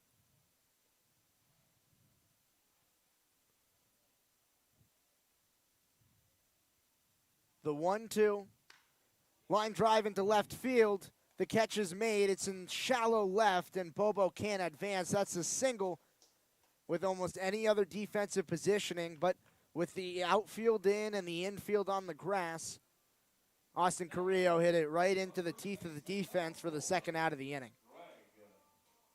And that's just tough. I mean, Carrillo, he lines the ball, got decent wood on it, but Williams, he comes in, makes the play. Bobo not the fastest runner at third, and even if a fast runner in TJ Foreman was there, I think that Williams comes in, makes the play, and no runners advance. And the Oaks go from 2 runners in scoring position and no outs to 2 runners in scoring position and 2 outs. And situational hitting all season has been the biggest struggle for the Oaks.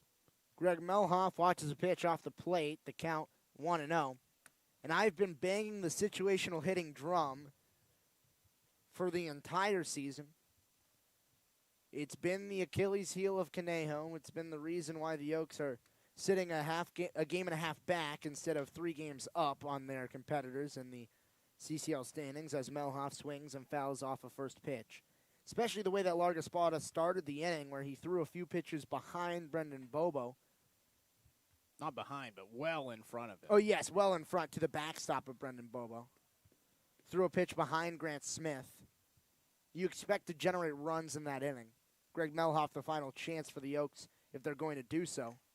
Foul ball. Count 1-2. And maybe this is how Largaspada got away with 9 walks and without allowing a run.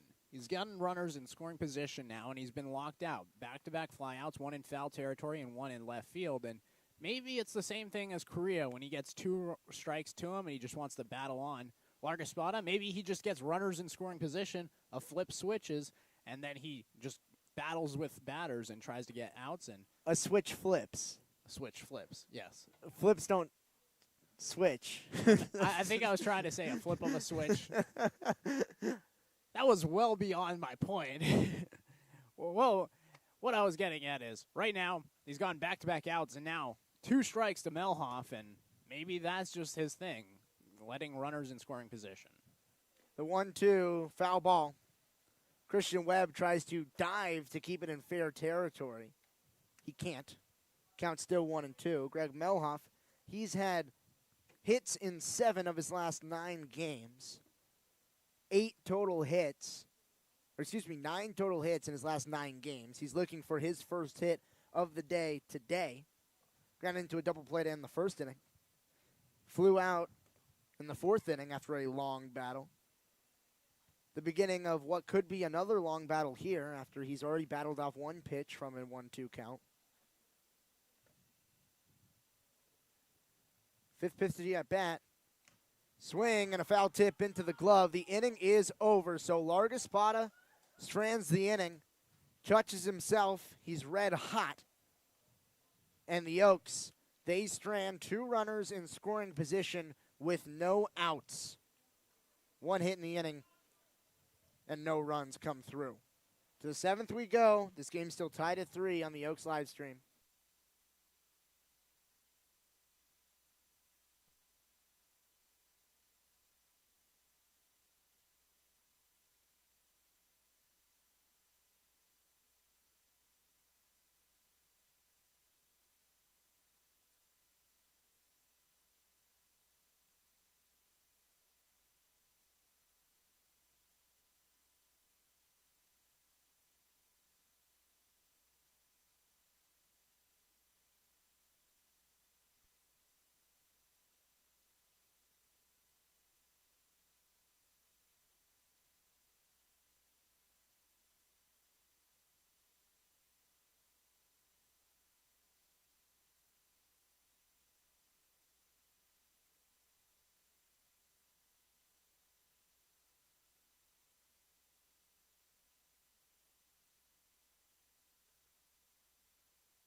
Ryan Milano, Knight Uretsky here for the top of the 7th inning. Knight, the rest of the game of play-by-play is yours with the stipulation that it stays in regulation.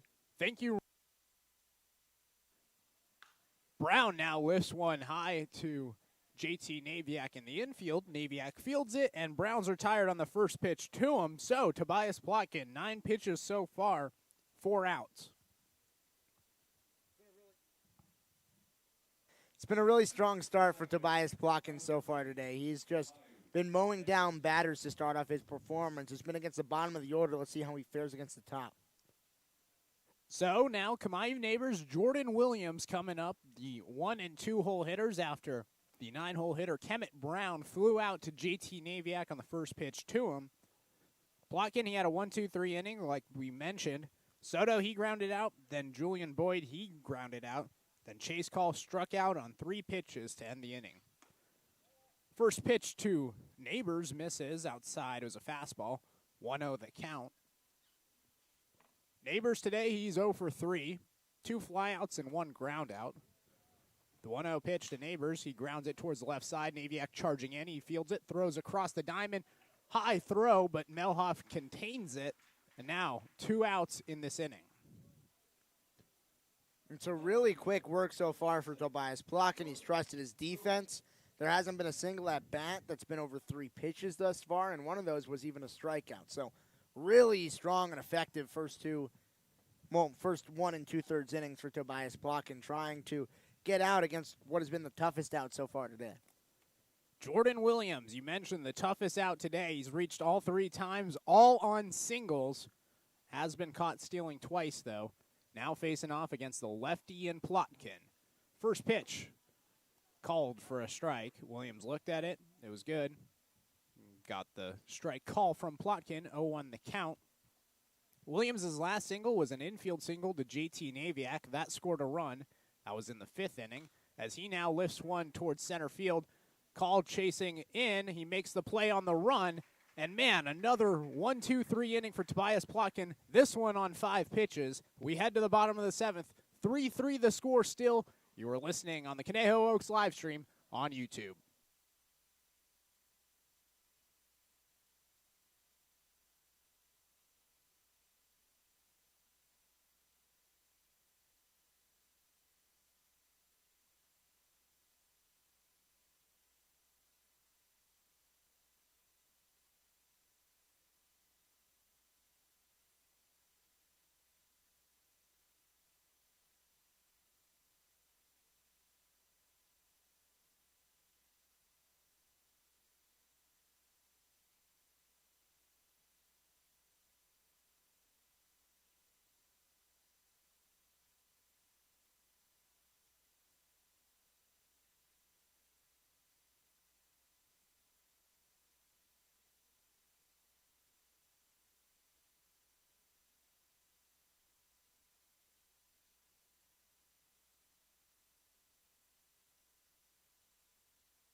Knight Uretsky, Ryan Milano with you. Bottom of the 7th inning. 3-3 the score still. The Barons, they tied it in the 5th, was scoring 2 runs in that inning.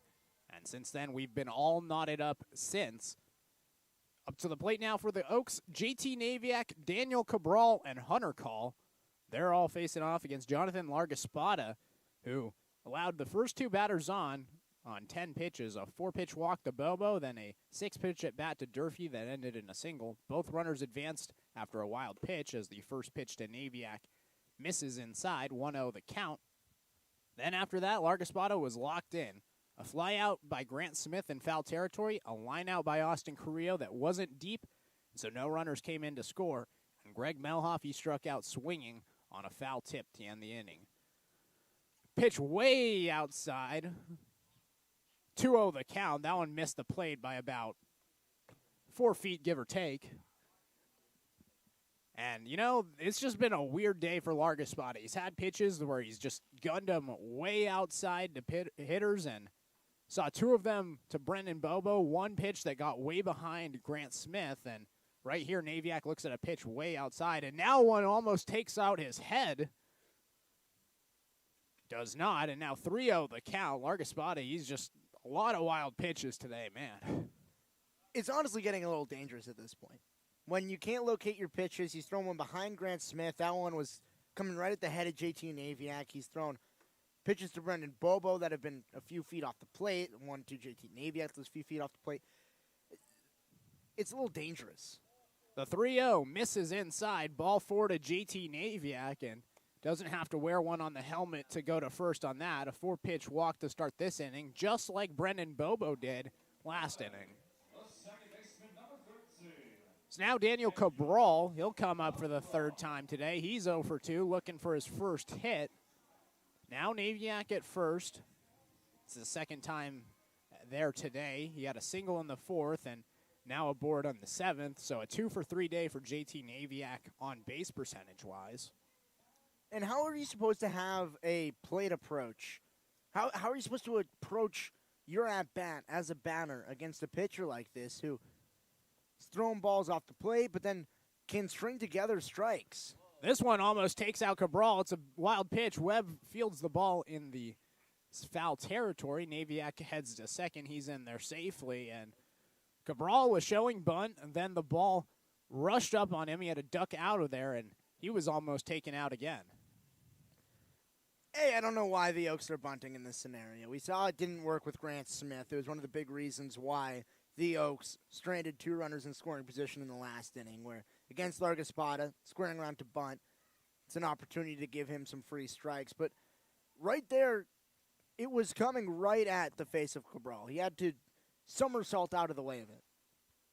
1-0 the count. Cabral shows bunt again. One almost hits him again. He gets out of the way just barely. And, man, what a scary inning for Oaks batters. JT Naviak had a pitch that almost hit him on the head, and Cabral, the first 2 pitches to him, almost hit him. They've come right at him in the left side of that plate in the right-handed hitter's batter's box. Cabral going to show bunt again. The pitch, that time he tried to lay it down. It goes foul. Larga Espada finally threw a pitch over the plate. Now 2-1 the count to Cabral. And you could see from Daniel Cabral in that bunt attempt, he was very hesitant to try to go on a pitch that was in the strike zone because he has to worry about ducking out of the way on pitches that are out of the zone. How are you supposed to be successful as a hitter with that type of mindset when the pitcher you're facing it could go anywhere? Corner infield's in with Cabral showing bunt once again. He does lay it out on the bunt this time. The runner advances to third. The throw from Larga Espada bounces to first base. Did he get it? They call him out at first. Wow. That was a close play. It looked like the first baseman, McDowell, may have come off the bag. Solis doesn't like it. Solis is talking to the home plate umpire. Now there's going to be a meeting with the umpires. They're all coming in. Solis, he ran out to the field. Now the umpire's coming in talking to him. They square things away. Now he's going to go talk things over. Cabral's not leaving first base. Cabral's not leaving first base right now. And that throw from Larga Espada, you could tell he didn't have confidence in his throw. He slowed down his motion so much that the ball lazily sort of bounced to the first baseman on a hop, and it was a bang-bang play. Now they call him safe. Okay, so there are runners on the corners. So now there is runners on the corners. Get the correct call in my book. I thought it was a close play, but looked like he was well off first base. They called him out, but Cabral, he's there safely at first, and now runners at the corners. Cabral lays down a bunt, doesn't have to wear one. He finds it at first base safely, and now 8 pitches in this inning. A lot of balls that have headed towards the batters in the batter's box, but runners at the corners, nobody out for the Oaks. And so an error credited, and I think that error should be on Jonathan Larga Espada's throw. Believe it is on the throw. He's been throwing hard throughout the game, but that one was the softest ball he's thrown. He missed it about 2 feet from the first base bag. Lollipopped it, did not get the out. And now Cabral's there safely. Naviak, he moves over to third. And now Hunter Call, the leadoff man here today, who's reached base all 3 times he's come to the plate to face off against Larga Espada in a huge at-bat with nobody out and a runner at third in a tie game, 3-3 the score.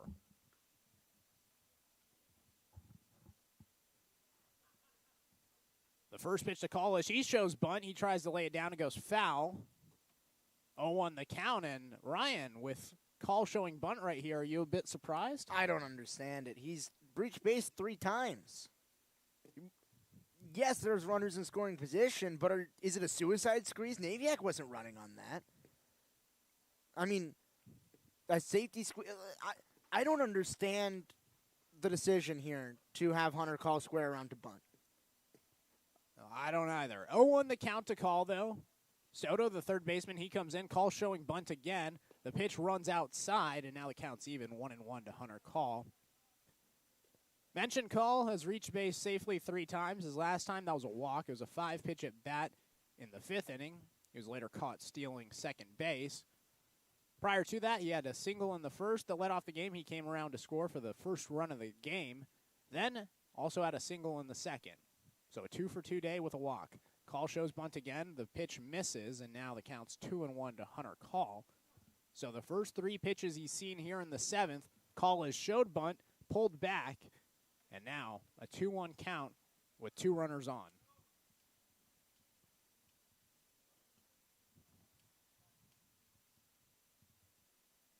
The 2-1 pitch, Call showed bunt again, pulled back, is called for a strike, and now the count's even.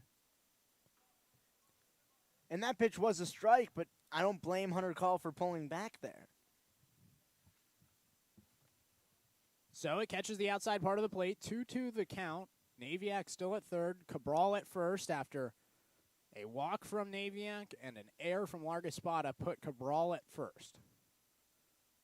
The 2-2 pitch to Call, looks at it, got him looking. Call doesn't like that call, and now a 5-pitch strikeout from Largaspada, his second strikeout of the day, and now 1 is gone, and a double play could get him out of the inning. I'm not sure if he doesn't like it, but he sort of winced. I think he kind of knew that he got rung up there. It's just, how are you supposed to have a sound plate approach at this point in the game?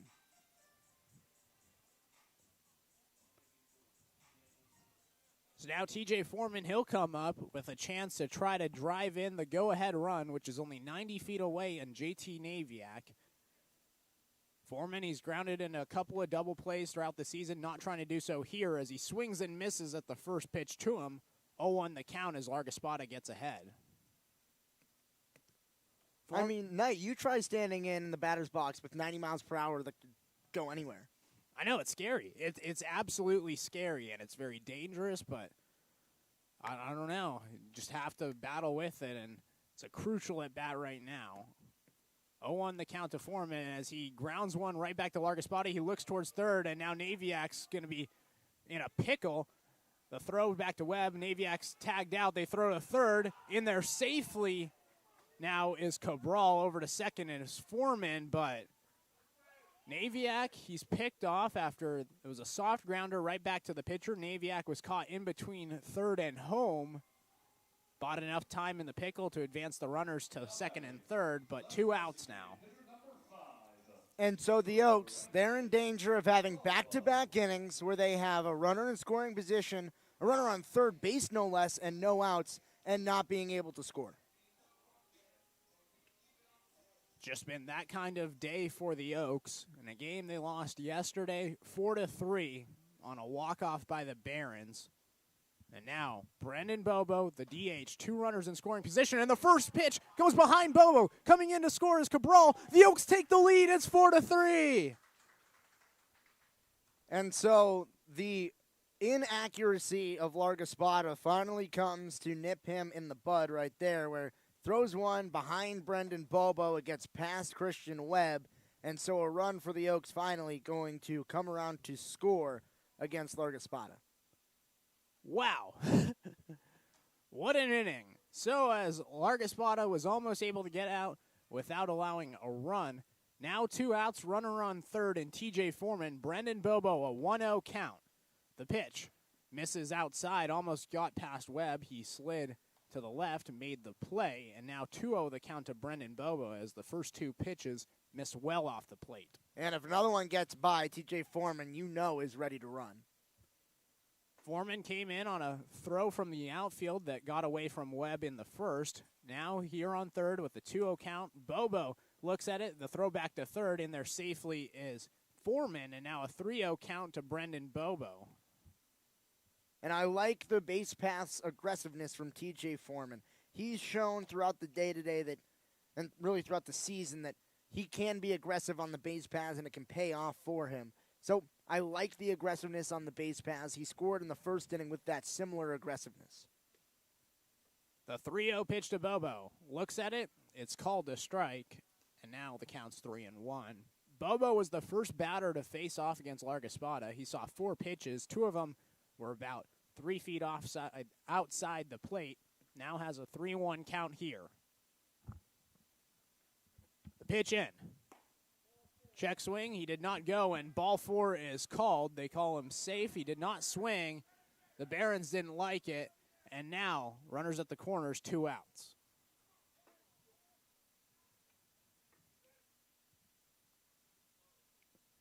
You can hear the Barons manager scream, "Come on, man."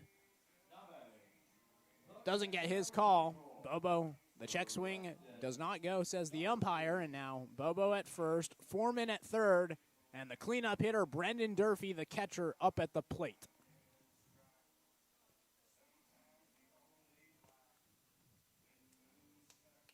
The Oaks, they just took the lead in this inning after a passed ball that scored Daniel Cabral.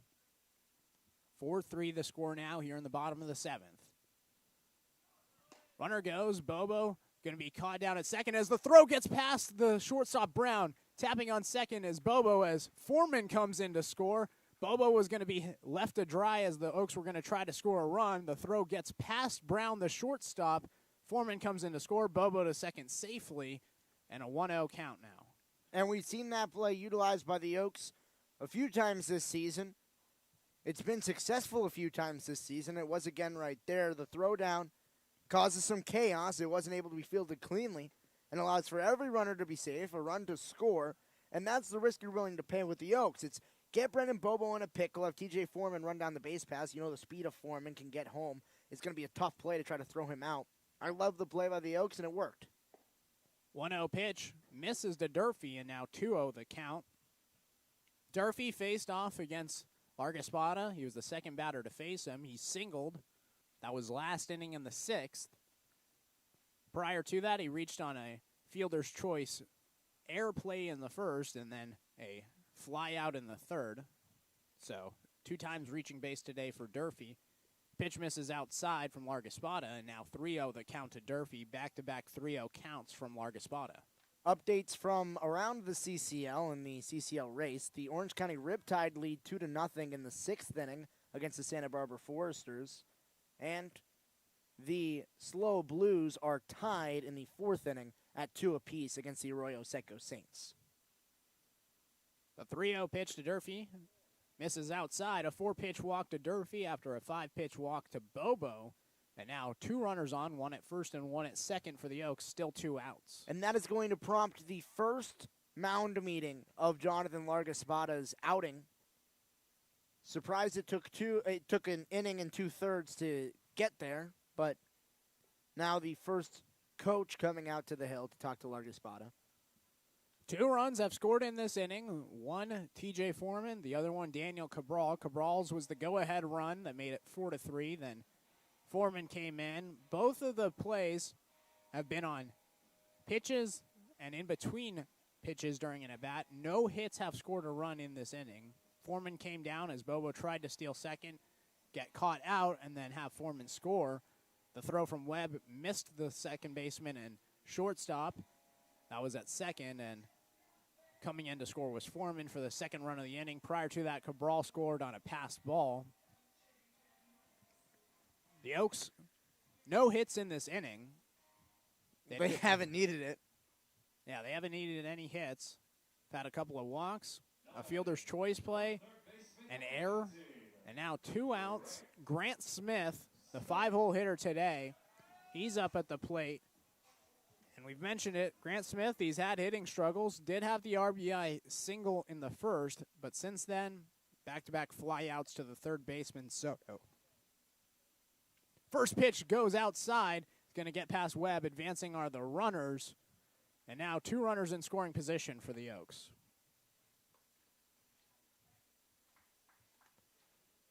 Bobo to third, Durfee to second. Another wild pitch from Largaspada. And now, in the last 10 pitches he's thrown, 9 of them have been balls. And the 1 strike came on a 3-0 count. Yep. So 1-0 to Grant Smith. Second pitch to him. Check swing. Did he go? No, he did not. Called a ball, and now 2-0 the count to Grant Smith. So the streak of balls continue for Largaspada. There is a man warming up in the Barons bullpen. He's been warming up there for a while. I haven't been able to catch a number on him. Austin Carrillo, he's on deck if Grant Smith reaches base safely. 2-0 the count, 2 runners in scoring position, 2 outs, 5-3 the score. Pitch to Smith bounces, and 3 straight balls to Grant Smith after a 4-pitch walk to Brendan Durfee and a 5-pitch walk to Brendan Bobo. Largaspada, you just can't find the zone right now. And a really nice pick there from Christian Webb in order to save another run. That ball was destined for the backstop. Webb able to backhand pick and keep it in front of him. Bobo would have been scoring on that play, and Durfee would have been 90 feet away. The 3-0 to Smith. He swings, he grounds it down the third base side, but just foul. Grant Smith got the green light on the 3-0. Tried to send it down the third base line, just foul. Just missed the chalk beyond the bag, and now 3-1. And I really like that green light to Grant Smith right there. Grant Smith, we mentioned it, hasn't been very successful at the plate as of late. You know on a 3-0 pitch, you're going to get a pitch in the zone if Largaspada can locate it. You get a pitch that you like, center cut fastball, you make sharp contact, and that was maybe a few inches going foul. The 3-1. Smith ropes it foul down the third base side again, and after 3 straight balls to start this at bat, back-to-back fouls by Grant Smith, and the count is full. So 3 balls, 2 strikes, 2 outs, 2 runners in scoring position. Bobo at third, Durfee at second. Largaspada, the man on the mound, trying to limit the damage to 2. 5-3 the score. The Oaks, they're leading. The pitch into Smith, grounds it foul. So 3 straight foul-offs by Grant Smith, and we'll do the full count again. And if you can just stay alive in the count, Largaspada, he's made a few mistakes today. Probably going to make another one in the at-bat. Just fight off the pitches that are in the zone. If you get one you like, drive it into fair territory. But don't give him any extras. The payoff pitch. Ball 4, Grant Smith walks after getting a foul count. Saw 3 straight balls, then fouled off 3 straight pitches. The 7th one misses the zone inside. Oh, it's a walk, and the bases are juiced. Coming up for Austin Carrillo. So 3 consecutive walks for Largaspada, the 4th of the inning, the 5th of the outing. It's going to bring up Austin Carrillo. So Carrillo comes up with the bases loaded. Smith now at first, still Durfee at second, and Bobo at third. Facing off against Largaspada, who's given up 2 runs in this inning. No Oak has had a hit in the inning. A couple of players have hit some balls. You saw Cabral bunt, and then there was an error by Largaspada as the first pitch to Carrillo. He swings that and slicing foul down the left field line. It does go foul, and quickly 0-1 to Carrillo. The outfield is very shallow. It's extremely shallow. Wow. This is the most shallow I've seen an outfield probably since the Little League. Certainly the most shallow in CCL play. I guess they don't trust the pop of Carrillo, and Carrillo's been able to go yard in BP. Swings at the 0-1, he fouls it off, and now Carrillo, he's down 0-2. And Largaspada, first time he faced off against Carrillo, it was last inning. Carrillo got a 1-2 count, fouled off a pitch, and then lined out to the left fielder, and that was the second out of the 6. Carrillo had 2 runners in scoring position then. He still has 2 runners in scoring position now here in the 7th. It was perfect defensive positioning against Carrillo last time, so if it ain't broke, don't fix it, I guess, if you're the Barons. The 0-2, Carrillo grounds one up the middle. Brown fields it at shortstop, hesitates, and that hesitation's going to cost him as Carrillo gets there safely. Carrillo reaches on an infield single. Coming in to score now is Bobo. And now the Oaks, they lead 6-3, their first hit of the inning. And a little bit of indecision right behind the second base bag, maybe deciding if he could go to the bag to try to get out Grant Smith on the fielder's choice, or if he was going to first base. By the time he made up his mind, Austin Carrillo had already scampered to the bag. So, bases still loaded, 2 outs. Greg Melhoff now at the plate, the 9th batter of the inning. Carrillo fouls off the first pitch to him, 0-1 the count. Melhoff does. Who did I say? You said Carrillo. Oh, I said Carrillo. I meant Melhoff. Melhoff, the ninth batter. He's 0 for 3 today. He grounded into a double play, flew out to right field, and then struck out his last at bat. Looking for success here with the bases juiced. The 0-1 pitch fouled away. And now back-to-back batters have gone down 0-2 from Larga Espada. Carrillo, he got down 0-2 on a couple of foul-offs. He grounded one up the middle. Brown hesitated. He couldn't make the play as Carrillo reached on an infield single. And now we're here with Melhoff. 5 consecutive batters have gotten on for the Oaks. The 0-2 pitch almost hits Melhoff. Runs inside, and now the count's 1-2 to Melhoff. It's the first wild pitch we've seen from Larga Espada in a while, after he was doing a great job against Carrillo and had 2 strikes to Grant Smith.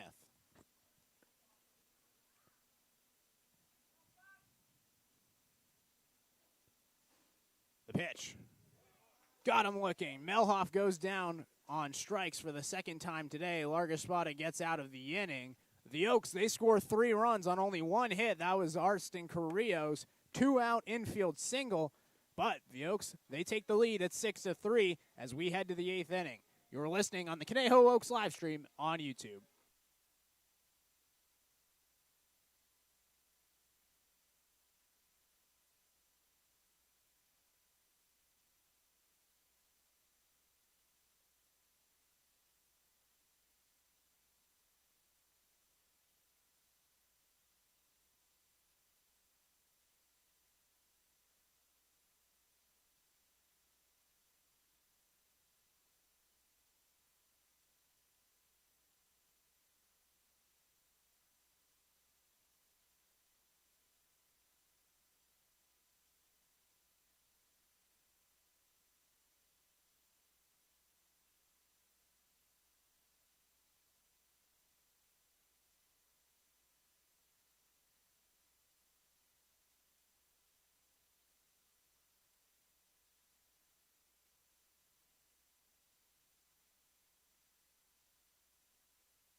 Hey, Uretsky, Ryan Milano with you, top of the 8th inning. Tobias Plotkin back on the mound for the first time in what feels like eternity after a 38-pinch inning in the 7th for Jonathan Larga Espada.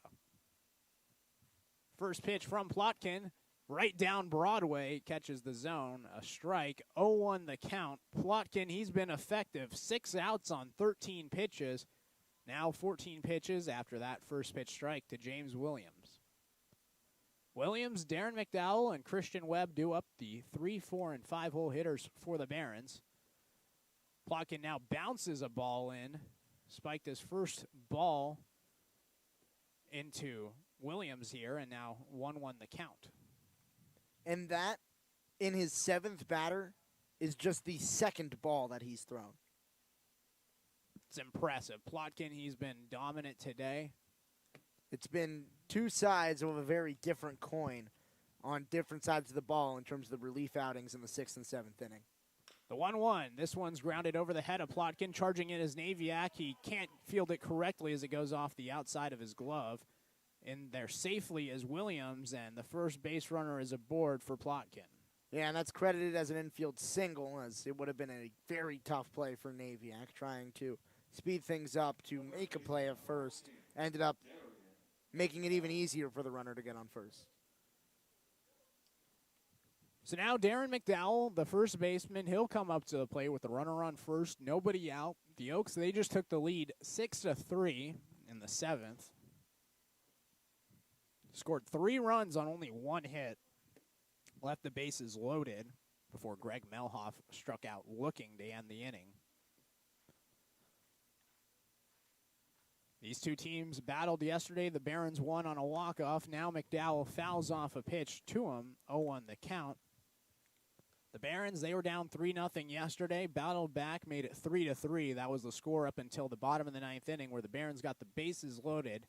The Oaks, they brought in an extra infielder as they replaced the center fielder in Raul Sandoval, brought in Daniel Cabral, had 5 infielders in the infield before a ground out to third that Melhoff airmailed over the head of Anson Arrows, the catcher, and the Barons, they won 4-3. McDowell looks at a pitch, it's called a strike, and Plotkin gets ahead now 0-2. In this game, the Oaks, they took a 3-0 lead in the first inning. The Barons, they added a run in the second, made it 3-1. That was the score until the 5th inning, where the Barons scored 2 runs to tie it 3-3. That was the score up until the bottom of the 7th inning, where the Oaks, they just scored 3 runs. McDowell looks at a fastball off the plate. Plotkin tried to get him to chase, did not. Durfee was set up outside. Plotkin hit his zone. Pitch missed the plate. 1-2 the count to McDowell. An update around the CCL. The Blues have taken a 3-2 lead over Arroyo Seco and have the bases loaded in the 4th inning.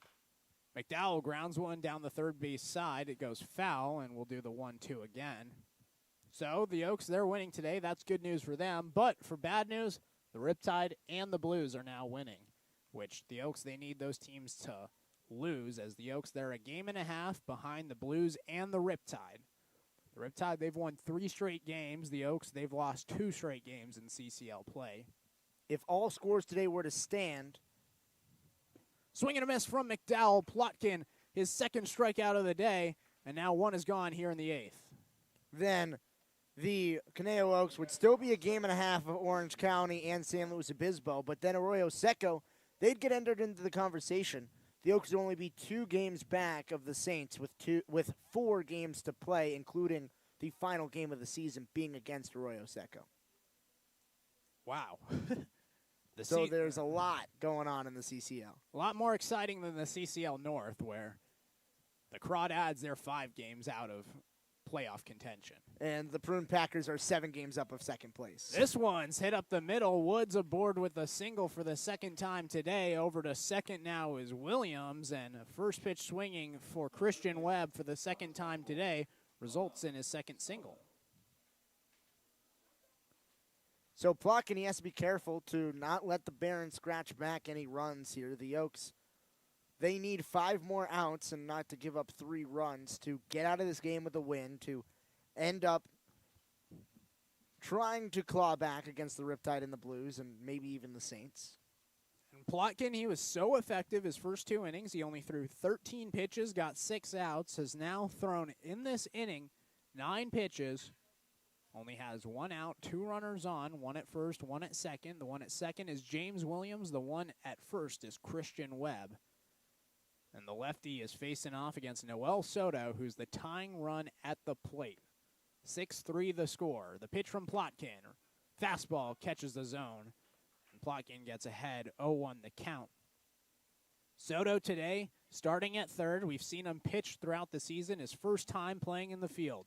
He had a single in the 4th, a walk in the 2nd, but a ground out his last time up. That was in the 6th. Now times is called as Durfee's going to go talk things over with Plotkin. Trying to calm him down a little bit. Plotkin trying to escape without allowing a run. It's been effective. Plotkin taps him on the shoulder. Heading back to the plate is Durfee. Now awaiting the 0-1 is Noel Soto. Soto, he's gotten out once today, which is a lot less than you'd expect from a traditional pitcher. 2 for 3 on base percentage today. That's a really good day for Noel Soto. The 0-1, Soto grounds it foul, and Plotkin gets ahead now 0-2 to the third baseman here today. And you're right, it's not a bad day for a guy that traditionally pitches. It's the last game of the season, or last week of the season, excuse me, for the Barons, so why not?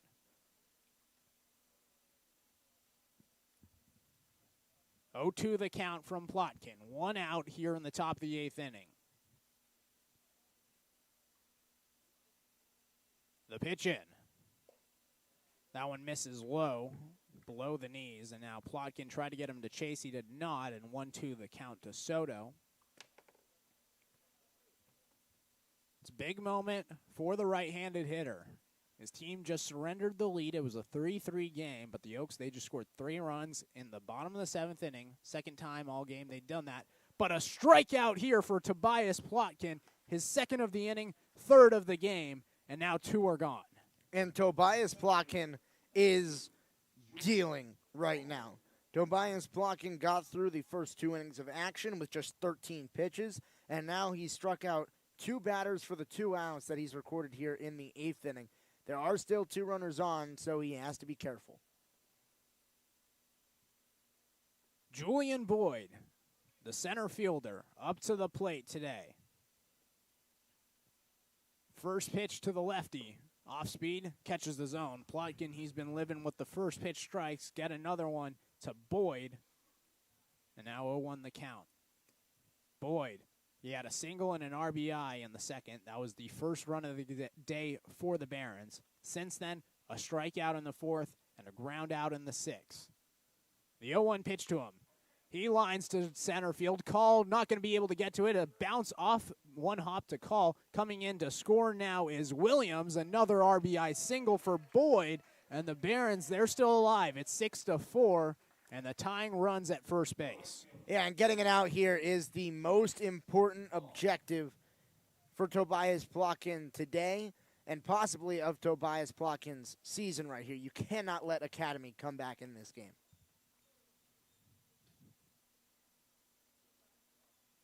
So now Chase Call, the right fielder. He'll come up to the plate to face off against Plotkin. Same situation as Julian Boyd. Runners on first and second, 2 outs.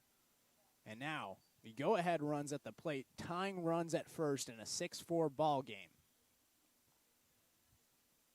It's been a competitive past couple of days between these 2 teams. The Barons, they're not giving any quit to the Oaks. The Barons, they're in last place right now and eliminated from playoff contention as Chase Call takes a pitch. It's called a strike, and 0-1 the count. Clay Rickerman, he's starting to get hot in the Oaks bullpen. Call today had a double in the 5th, but a strikeout in his last at-bat on 3 pitches. Times is called. The umpire steps away. Plotkin back on the mound. That strikeout was the first of the day for Tobias Plotkin. That ended a 1-2-3 inning in the 6th. That was an 8-pitch inning for Plotkin. Right now, in this inning, he's pitched 16 pitches, trying to get out number 3. The 0-1 pitch, right down Broadway. 0-2 the count. Call goes down 0-2 to Plotkin for the second time today. Chase Call, the right fielder, the brother of center fielder for the Oaks, Hunter Call. And a huge at-bat here. 2 outs, 2 runners on, 2-run game. The 0-2. Looks at it, it misses outside. 1-2 the count, and we've seen throughout the game, the Oaks pitchers, when they get ahead 0-2, they try to go to fastball away. The Barons, they've held up throughout the game. Hold up again, and now 1-2 the count to Chase Call. The pitch. Swings at a ball in the dirt. Durfee flips off his head, has a little bit of trouble. He throws down to first. The play is made just in time, and Plotkin gets out of the inning with 3 strikeouts, but an RBI single for Julian Boyd makes it a 2-run game as we head to the bottom of the 8th inning. 6-4 the score. You are listening on the Conejo Oaks live stream on YouTube.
Bottom of the 8th inning, 6-4 the score. The Conejo Oaks, they lead. New pitcher on the mound, Tyler Mahomes. First pitch to Naviak, and he rips it to left field. Going back is Williams. It's over his head. Naviak digging for two. Fielding it in left field is Williams, and a stand-up double for JT Naviak to lead off here in the bottom of the 8th. That's a really good start for Naviak in this inning. He's gotten on base his last 3 at-bats. We thought his hot streak was cooling off. He is here to tell us it is not. Extra bases for JT Naviak to lead off the 8th inning. So now Daniel Cabral will come up to the plate looking to pad a little bit extra room for the lead. It's 6-4 right now. Now a runner in scoring position for the Oaks in Naviak after the first pitch double to left field. And Cabral up for the second time in the past 2 innings. Mahomes does not have any stats in the CCL thus far. When you look up Tyler Mahomes, the only thing that comes up is Patrick Mahomes. So we don't have any stats on Tyler Mahomes. The only stats I can find is his 2019-2020 varsity baseball season at Bishop Montgomery High School in Torrance. He was graduated in 2020. In that season, he was 2-5, 0-1 in his league. It's the only thing I can find on him. Cabral showing bunt. Pulled back as the pitch was outside. 1-0 the count now to Cabral. You're looking up to see if he's related to Patrick Mahomes? Yes, I am. That's exactly what I'm doing. You know, Patrick Mahomes did play baseball. His dad played baseball as well. This is a baseball player in Tyler Mahomes. The 1-0 to Cabral misses high. Pitch ran away, and now 2-0 the count to Daniel Cabral. Cabral, last inning, he bunted. Then there was an error by Largaspada that allowed Cabral to reach safely at first. That put runners on the corners before Naviak was out at third. Now Cabral up with Naviak at second. The 2-0. Cabral bunts it down the first base line. It's right on the chalk. It's rolling a little foul, and picking up in foul territory is McDowell. Now 2-1 the count as McDowell makes a smart play, catches the ball as it just drifts to the right of the chalk. And now 2-1 the count. And that was almost the perfect bunt from Daniel Cabral. It was right down the line and just drifted foul. It's been a late game here at Cal Lutheran. It was a 4:45 start. Second time all season the Oaks had done it. The first time was against the Foresters in that continuation game. Fourth pitch, to Cabral misses, and 3-1 the count. That was the game that ended in the 9th inning, still tied, and then we had to continue that about a month later. Now, starting to get a little bit darker as we approach 7:40 p.m. here in Thousand Oaks. This game just shy of the 3-hour mark. Cabral does lay a bunt down this time down the third base side, and he's going to get aboard safely as the throw from the pitcher goes down the first base line. Cabral, he's digging for second. Scoring is Naviak. Cabral's heading to third. Now fielding it in right field is Call, and what went from a bunt down the third base line, potentially a single, turns into a triple and a run for the Oaks. Yeah, and Cabral was in there safely before the throw. It was a cacophony of errors from the Barons because a double pump on the throw from Mahomes resulted in Cabral being safe anyways. Then the throw ended up being up the line into right field. And then when Chase Call went to go grab it in right field, he didn't get it cleanly the first time and allowed for Cabral to get an extra bag from second to third. It's now runner at third, nobody out here. 7-4 the score. The Oaks, they add another run. They can add another run as there's a runner 90 feet away from scoring. First pitch to Hunter Call bounces outside. 1-0 the count to Hunter Call. Infield is in, trying to prevent any more runs from scoring. Tyler Mahomes, the man on the mound. He's allowed the first 2 batters on. Naviak a double to left field. Cabral a bunt single that advanced him to third on the wild throw by himself. Ball bounces in, and now 2-0 the count to Hunter Call. A lot of balls so far thrown from Mahomes. had 3 balls to Cabral. Naviak swung at the first pitch to him.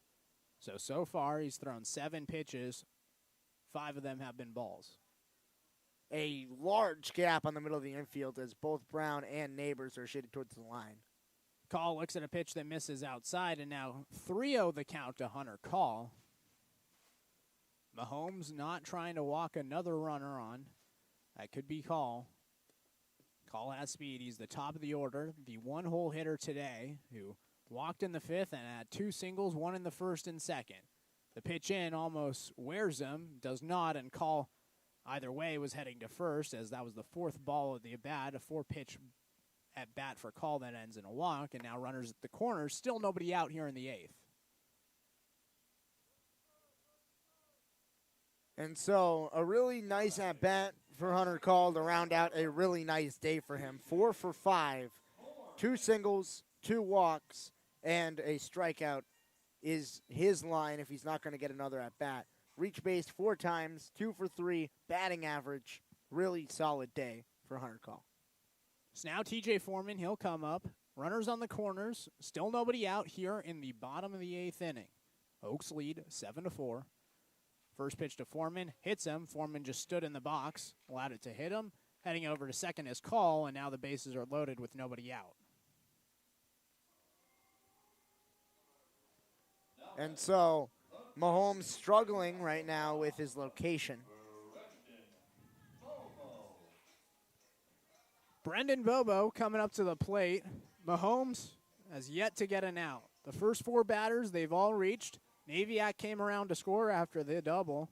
Cabral, he bunted a ball down the third base line. He reached and then advanced to third. Call a 4-pitch walk, and now TJ Foreman hit by a pitch at the first pitch to him. Bases juiced to Bobo. First pitch misses up and in, and now 1-0 the count. The Barons, they're rolling with Mahomes as nobody's warming up at all. And now 1-0 the count to Bobo. They're going to have a mound meeting between Webb and Mahomes.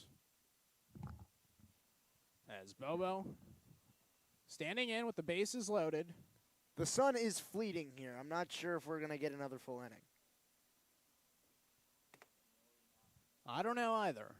The 1-0 to Bobo, that one misses high, and now 2-0 the count. There's no lights here at Cal Lutheran, so when it gets dark, just gets dark. Get some cars in the parking lot in center field, turn on the headlights, go backyard style. This is like some pickup basketball. The 2-0 to Bobo misses, and now 3-0 the count to Brendan Bobo. So Mahomes, he had a 4-pitch walk to Hunter Call, then a hit by pitch to TJ Foreman, and now a 3-0 count to Brendan Bobo. Let's see if he gets the green light. Bobo does get the green light. He fouls it off right behind us. Count now 3-1. And I think that the Oaks might try to get out of this inning to get Clay Rickerman into the game with the save scenario to just try to shut down the final 3 outs for the Barons. The 3-1 hits Bobo. A run is coming in to score as now Cabral trots in. Bobo to first, back-to-back hit by pitches. That one on the 5th pitch of the at-bat. Bases still loaded, nobody out. Speed at second and third, and Hunter Call and TJ Foreman. 8-4 the score now, and now a mound meeting happening between the pitching coach and the pitcher Mahomes.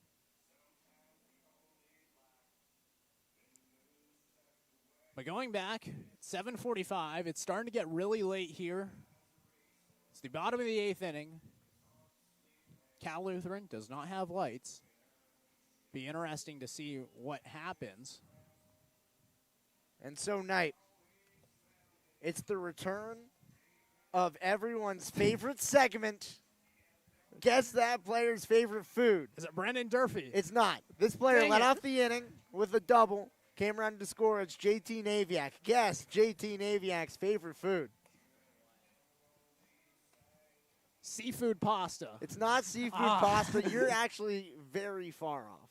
Dang. Brendan Durfee up at the plate. First pitch to him, high and inside for a ball. 1-0. Give me a clue.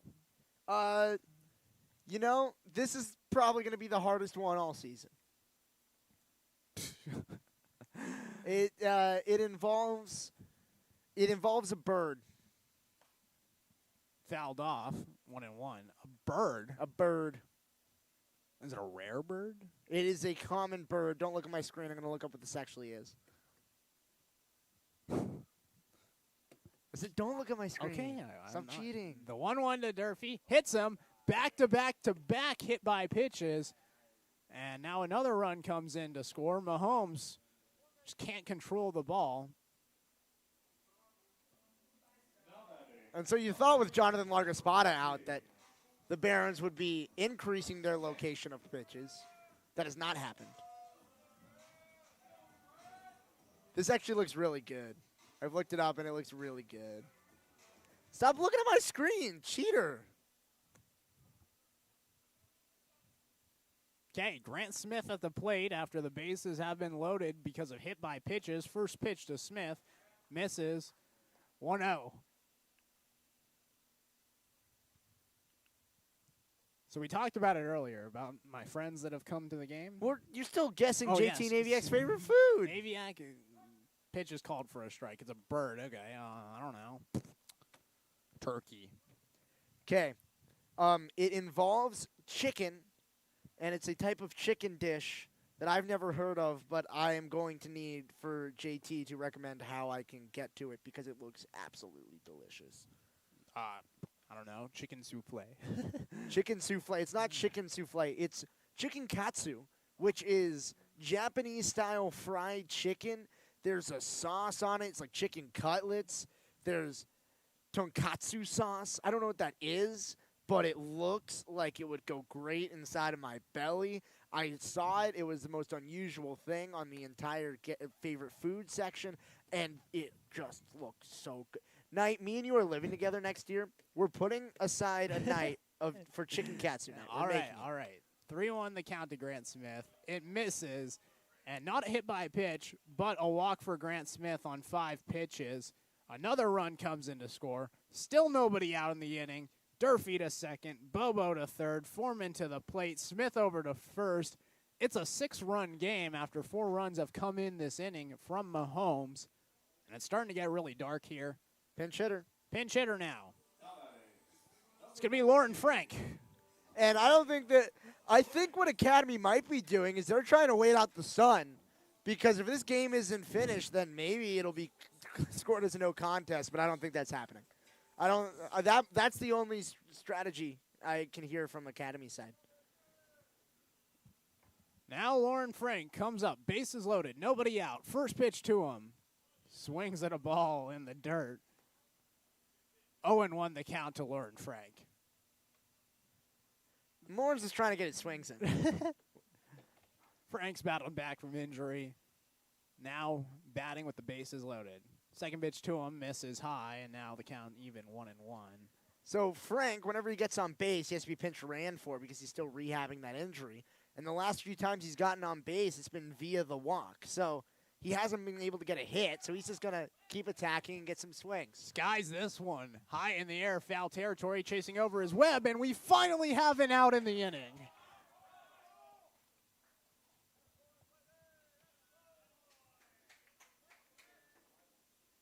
So a fly out by Lauren Frank in foul territory gives us our first out here in the bottom of the 8th. And as long as Greg Melhoff does not ground into a double play, the Oaks will bat around in the 8th inning.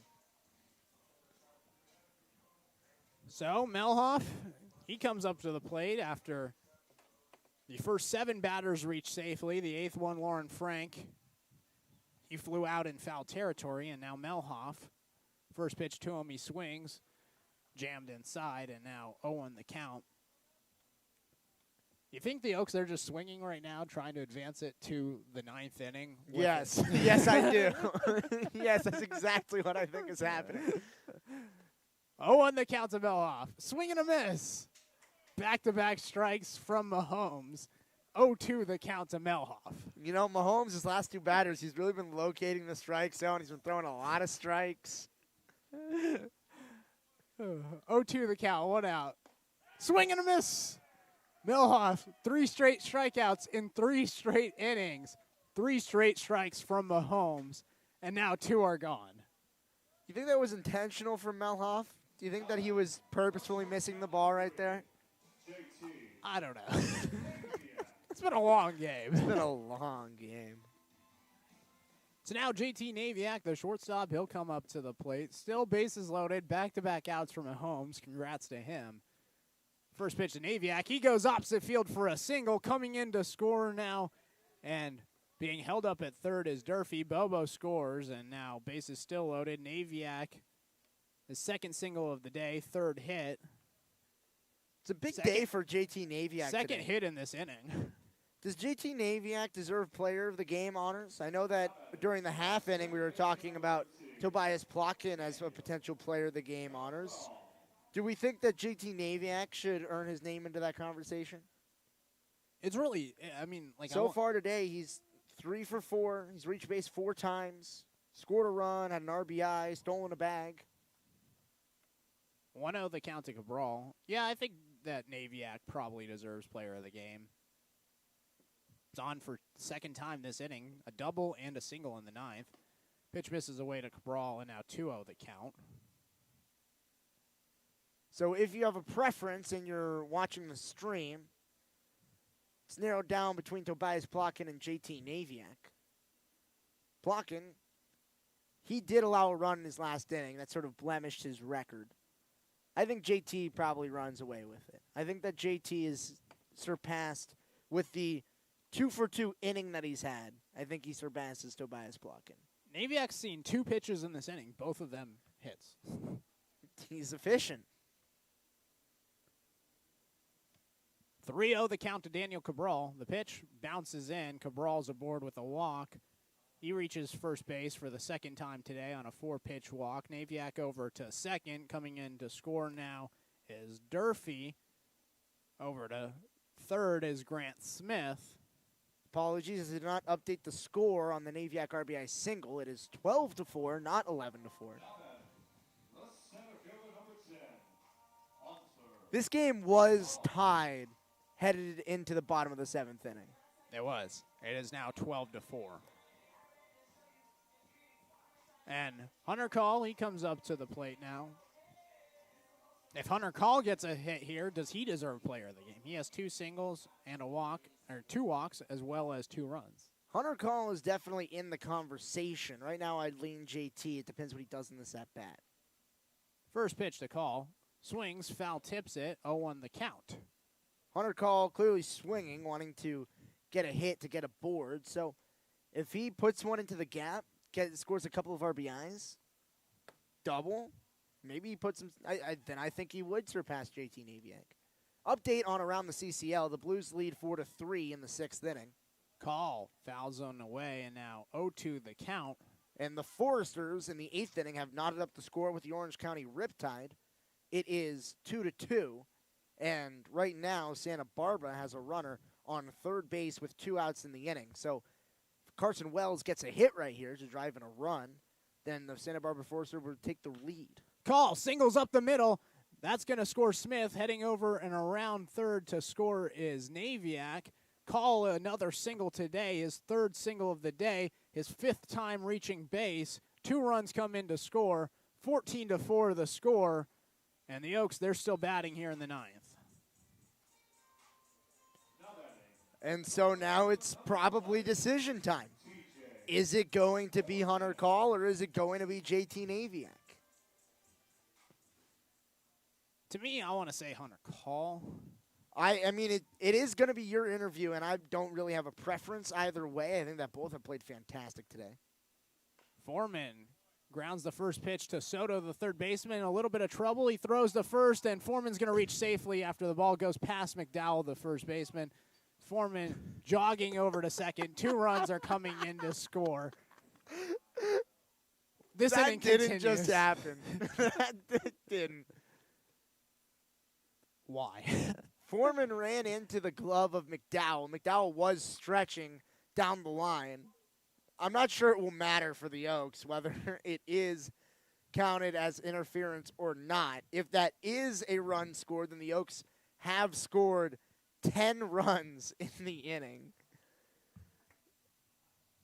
10 runs in an inning. Wow. And now a mound meeting. My score sheet only goes up to 19 runs. But the scoreboard graphic only goes up to 19 runs. Are we even going to play a ninth inning? It's starting to get pretty dark. It is starting to get pretty dark. On the screen, the camera actually picks up a lot more light than there actually is at Cal Lutheran. So, I don't know. 3 hours and 12 minutes of game time so far. Are they shaking hands? Is this going to be it? That looks like the game. The Oaks win 16-4. I think this is the game. This is the game. 16-4. Wow. We didn't even play 9, but the Oaks, they didn't need it. They win by 12 in a redemption of last night's walkout for the Barons. The Oaks, they come back. They win by 12. They put up a 10 frame in the 8th. And the Oaks, they're still alive in the playoff hunt for next week. Phil Call said, I'm biased, but it seems like Hunter Call, just an anonymous fan. There you go. I'm going to say Hunter Call. He reached 5 times today. 5 out of 6 times reaching base. I think it's Hunter Call. Let's give it to Hunter Call. Let's give it a Hunter Call. JT Naviak, honorable mention. A double, 2 singles, an RBI, and as well as a walk. But Hunter Call, he reached face 5 out of 6 times today. Had a 2 RBI single here in the 9th, and that'll do it. Ryan, any last thoughts? I think we've expelled all of our final thoughts in that 8th inning. I don't think there's any more left to say. So the Oaks, they're going to be traveling up to Santa Barbara tomorrow as they play the Foresters. Just took the lead 3-2 here. So they, in the 8th inning, have the lead over Orange County. If that score holds, the Oaks move within a half game of them. San Luis Obispo is winning in the 6th inning 4-3 over Arroyo Seco. If the Saints win that game, then the Blues would be a half game ahead of the Oaks. If the Blues end up winning that game, then the San Luis Obispo Blues would be 2.5 ahead of the Oaks. The Saints would then drop to 3rd place, be 2 games ahead of Conejo. There you go. So the Oaks, they'll be back at it tomorrow in Santa Barbara. Ryan Milano and I will be on the call as we head down the stretch, hopefully towards the playoffs. The Oaks win big time today, 16-4. Thank you guys for tuning in. We'll be back at it tomorrow. Go Oaks.